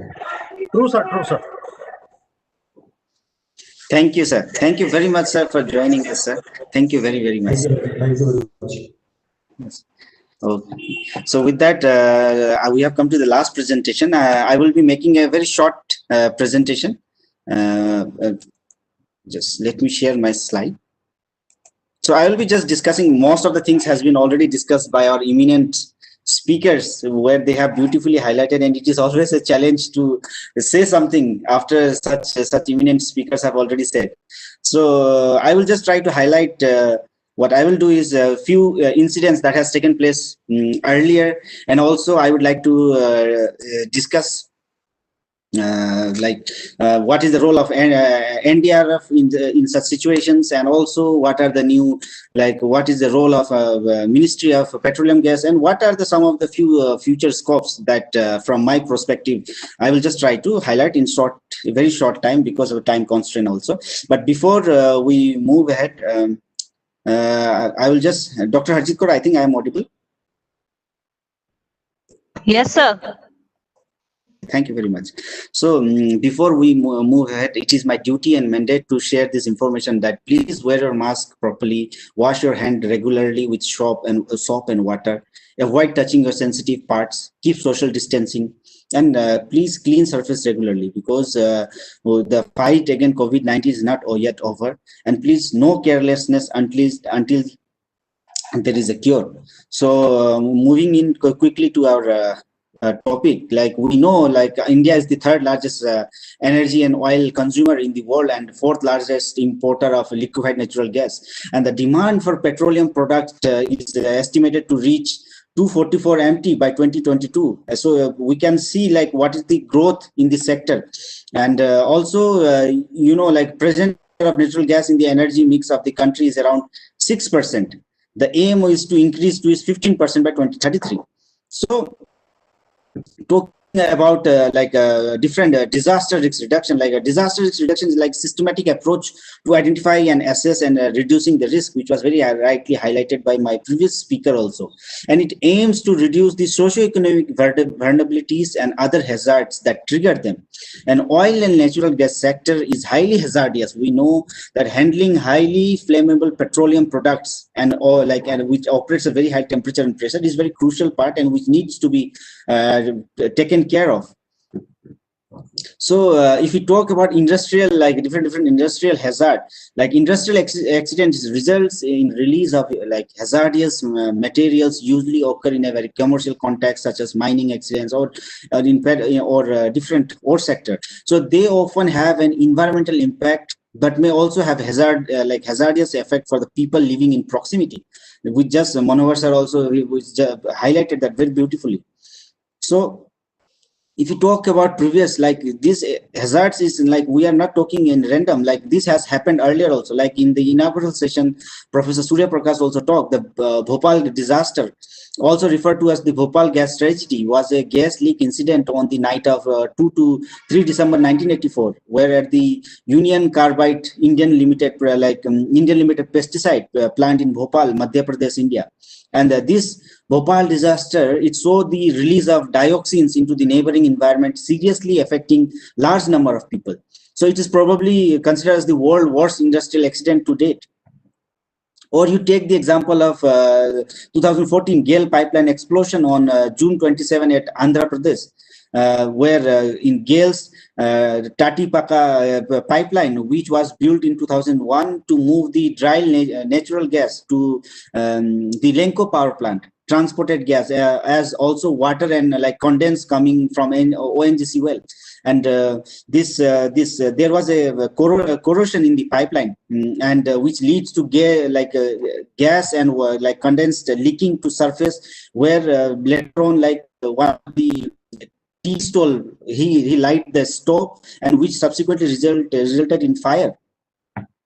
Talk about the effect, like possibly from a stop light by a local at around 5, it was early in the morning, 5:45 a.m. on June 27, which led to this fire and cloud of gas, and this fire spread over a 50-meter radius nearby, like units, house, tea stalls, killing around 22 people, including 3 women and 3 children. And also in recent reports also from EMDAT, it is found that most of the time women and children are more exposed to any natural hazard as compared to men. So here it was also observed that, and the industries that depends on this natural gas were also affected due to these incidents.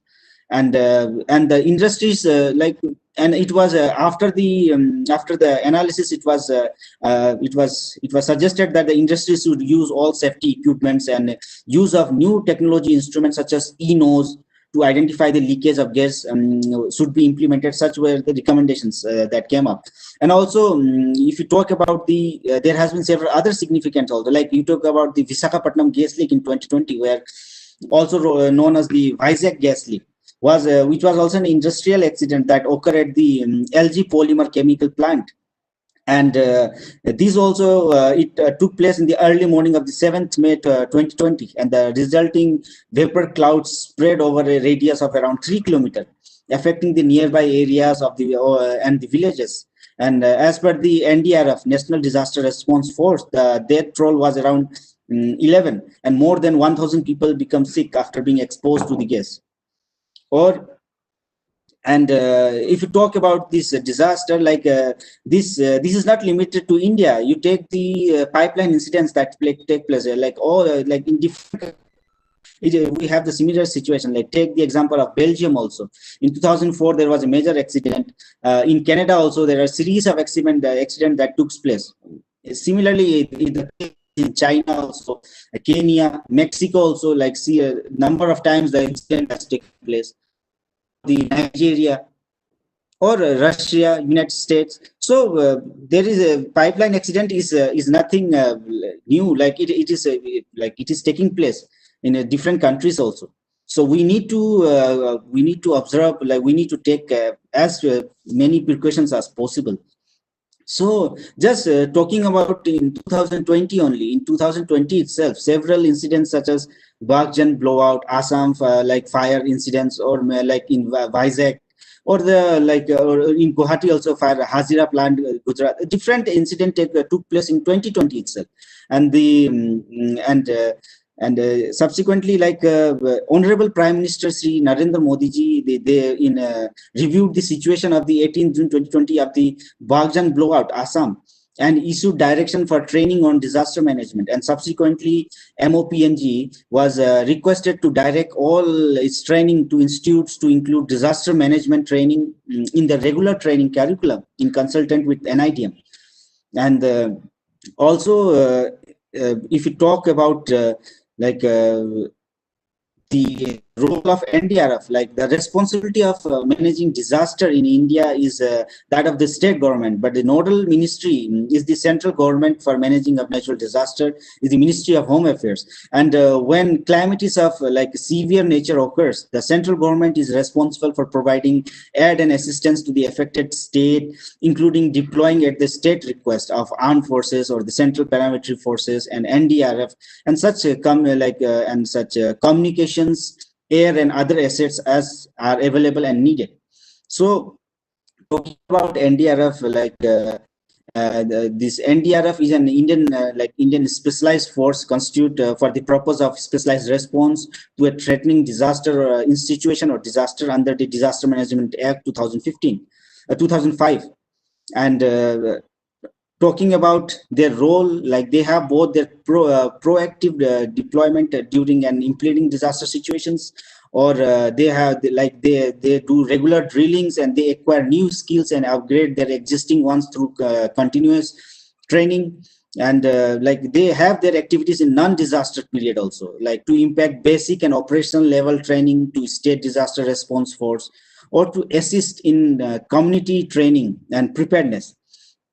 And if you talk about the your response, your location of NDRF battalion, there are like, so it is they are spread all over the country, if you can see. And NDRF has 12 battalions. So each battalion has a strength of around around 1,150 personnel. So NDRF, like they are taking active actions towards CBR and preparedness. Like they conduct regular awareness programs. They conduct regular drilling and trainings, equipments, resources, planning, exercise. They do all this, and where preparedness is the key to combat CBR and incident. And they have a various sets of equipments to deal with such situation also. And they have their decontamination vehicles, they have their self content breathing apparatus, different apparatus to deal in such situation. And if you talk about the talking about the laws, regulation, and rules and regulation, with SP Garg sir has mentioned few of them in his presentation also. The government of India in the Ministry of Petroleum and Natural Gas has set up various laws, rules, and regulations. So if you go to their website also, you can find various sets of rules and laws that they have uploaded. You can go there. It is freely downloadable. You can go and have a look about different laws, rules, and regulations. In fact, many legislative measures are existing in India for the regulation industry and protection from industrial accident, but there is only this is only needed for proper monitoring and implementation of rules and regulations, so that no such accidental disaster can take place. And the common cause of accidents also, like major industrial accident that occur in the past and even like recently, so that aging is still a disturbing phenomenon present like in chemical processes industries. It is sometimes mistakenly believed that aging is about how old the establishment or the equipment is. Some consider some countries solely consider corrosion as a sign of aging. However, aging of a chemical plant has a very wider meaning, which indicates that a degradation of the equipment in use, its overall conditions, and the change in its condition over time, as it is defined in the study published by the UK Health and Safety Executive. And even good quality system is based on its standard operating procedure, which my previous speaker very nicely and detailedly he talked about SOPs. In terms of disaster management, an SOP is a set of written instructions that he has talked, and is very important for the regular practicing of the SOPs, and we should know who should do what. And the person approach emphasizes unsafe act resulting from suppose slip, lapses, fumbles. So human error are always a part of some of the incidents.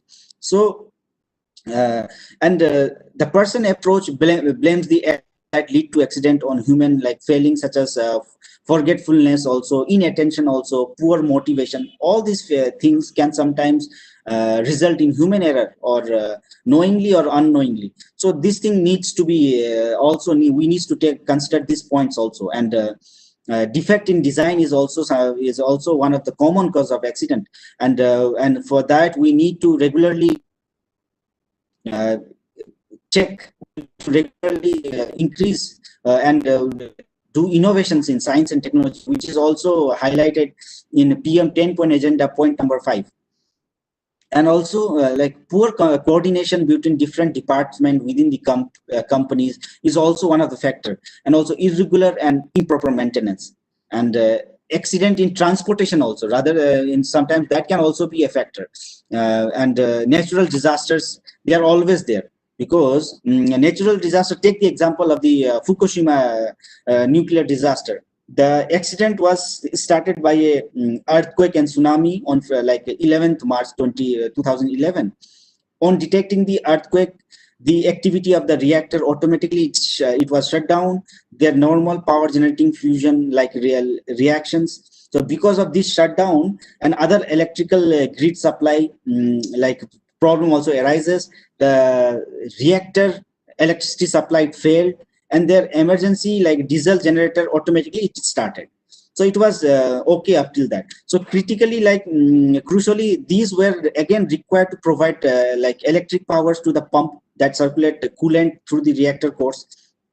But due to this tsunami, the tsunami wave, it came over it crossed the tsunami barrier that they have put up, and it has flooded the pump that was on the first floor. So again, their backup plan also failed. Because of that, a triple disaster, we call it, it took place. So sometimes we cannot deny the fact that natural disaster can also occur at any time. Talking about the recent trend, like there is a clear evidence that in the world where the global average temperature in 2019 was around 1.1 degrees C above the pre-industrial period. So the impact are being felt is like in the increased frequency of extreme weather events, including whether heat like heat waves or drought or flood or winter storm, hurricane or fire like wildfire. So there is, if you just see the data here, like there is a comparison of two decades, like from 1980 to 1999 data and 2000 to 2019 data. You can just see the increase in events, like increase in events, suppose the floods, the landslide, there is increase in the event for any type of disaster you say. And you consider the below diagram, like percentage of occurrence of disaster by disaster type. Flood is one of the most common disaster, which constitute around 44% of the total disaster. So you can see that there is an increase in tendency, increase in frequency of natural disaster in recent times. And if you talk about steps to reduce this reduce risk of accidents, few of which has already been highlighted by our previous speakers also. PDR, like pre-modification review, is a technical assessment that establishes the allocated baseline of a system to ensure a system is operating effectively. And such periodical assessment can be very beneficial. And safety audits are essential for any industry because they are procedures designed to keep people safe, improve operational efficiency, and reduce the maintenance cost.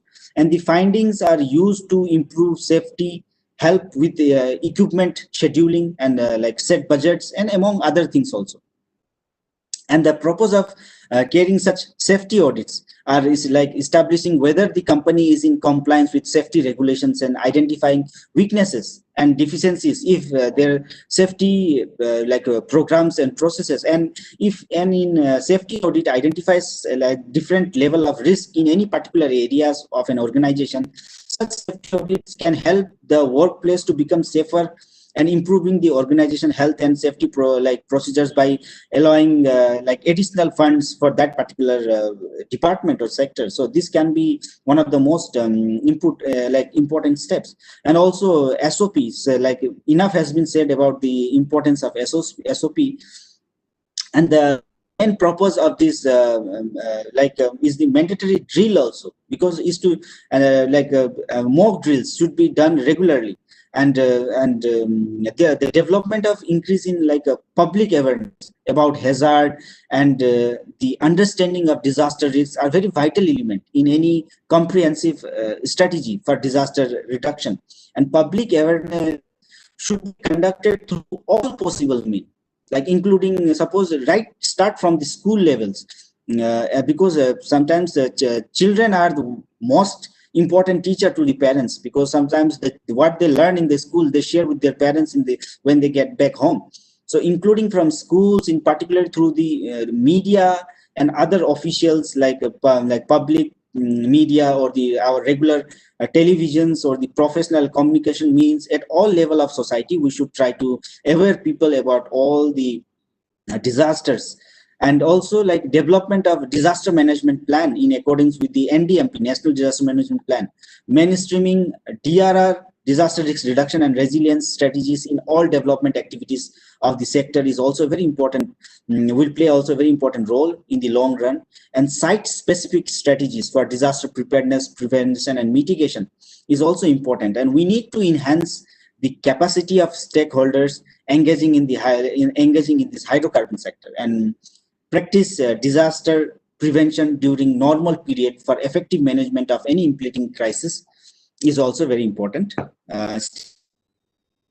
So I have, due to time constraint, I have quickly gone through the presentation. I hope it was okay with that. Thank you very much for that. So just give me 1 second. So with that, we have come to the end of this today's technical session.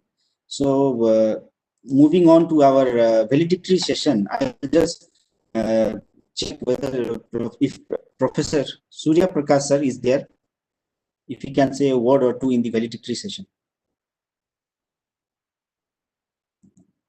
Till then, till the timing, I will request Pankaj sir to say a few words, sir, if you are there, sir.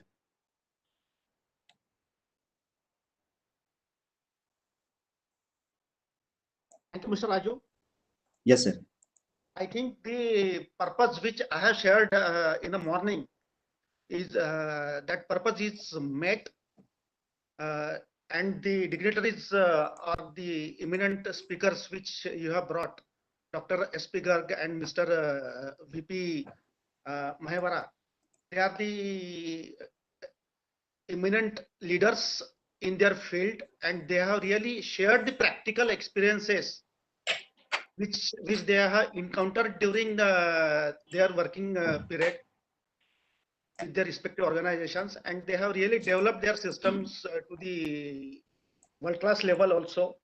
Whereas Dr. S.P. Garg shared the views on the mitigation measures, and also he has given the thought on leveraging the technological changes with our managing the day-to-day operations. And however, he has also shared some examples where they have implemented in GAIL for further taking their safety culture. Then Mr. Mahevara has shared the effective disaster response plan, where he has stressed for primary response, secondary response, and tool for strengthening response and the developing the competencies of the employees who are involved in that. So I think the objective which the MGL has set for this training is met, and we have taken a clue from these today's experiences which the eminent speakers has shared with us, and accordingly, surely we will give up internal practices, and whatever the best they have implemented in their field, we'll try to inculcate in our plan also.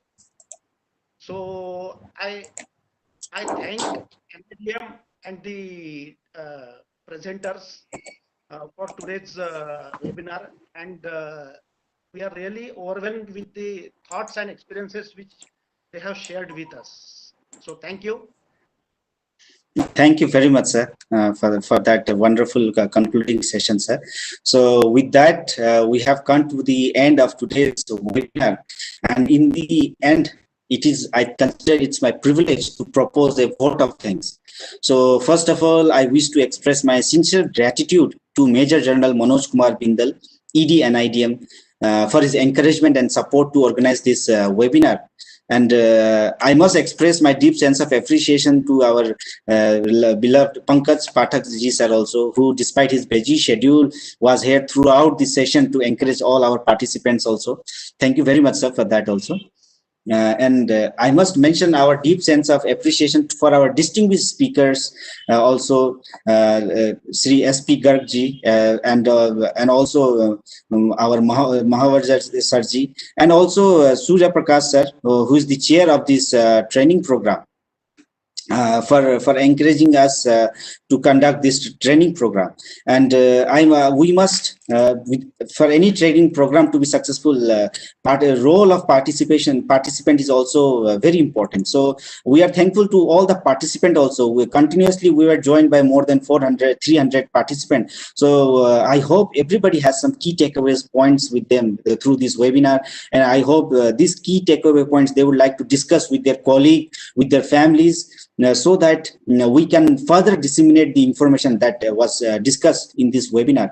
And last but not the least, I'm also thankful to my GMRD team, Dr. Harjeet Kaur, who was the host of this today's program, and Mr. Anil Kathet, who is the co-coordinator of this training program, for their support, and also our IT team, Sovit, Balaji, and Gaurav, for making this event a very successful one. And on behalf of NIDM and MHA, we wish all the participants a very happy and safe, healthy, safe. And please do remember that to fight against this COVID-19. Together we have to fight against this. And please take care with these words, and happy New Year in advance. We call this meeting an end. Thank you very much for joining, everybody. Thank you very much. Thank you, Mr. Raju. Thank you, sir.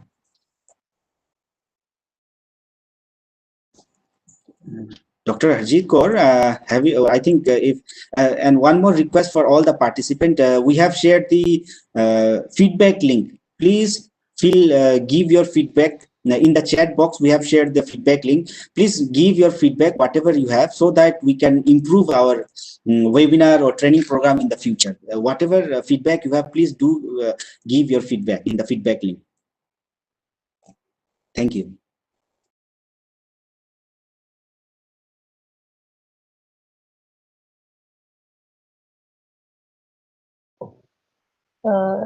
Raju sir, should I close the meeting?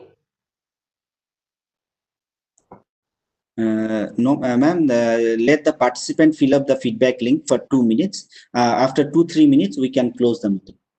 Thank you, ma'am. Okay.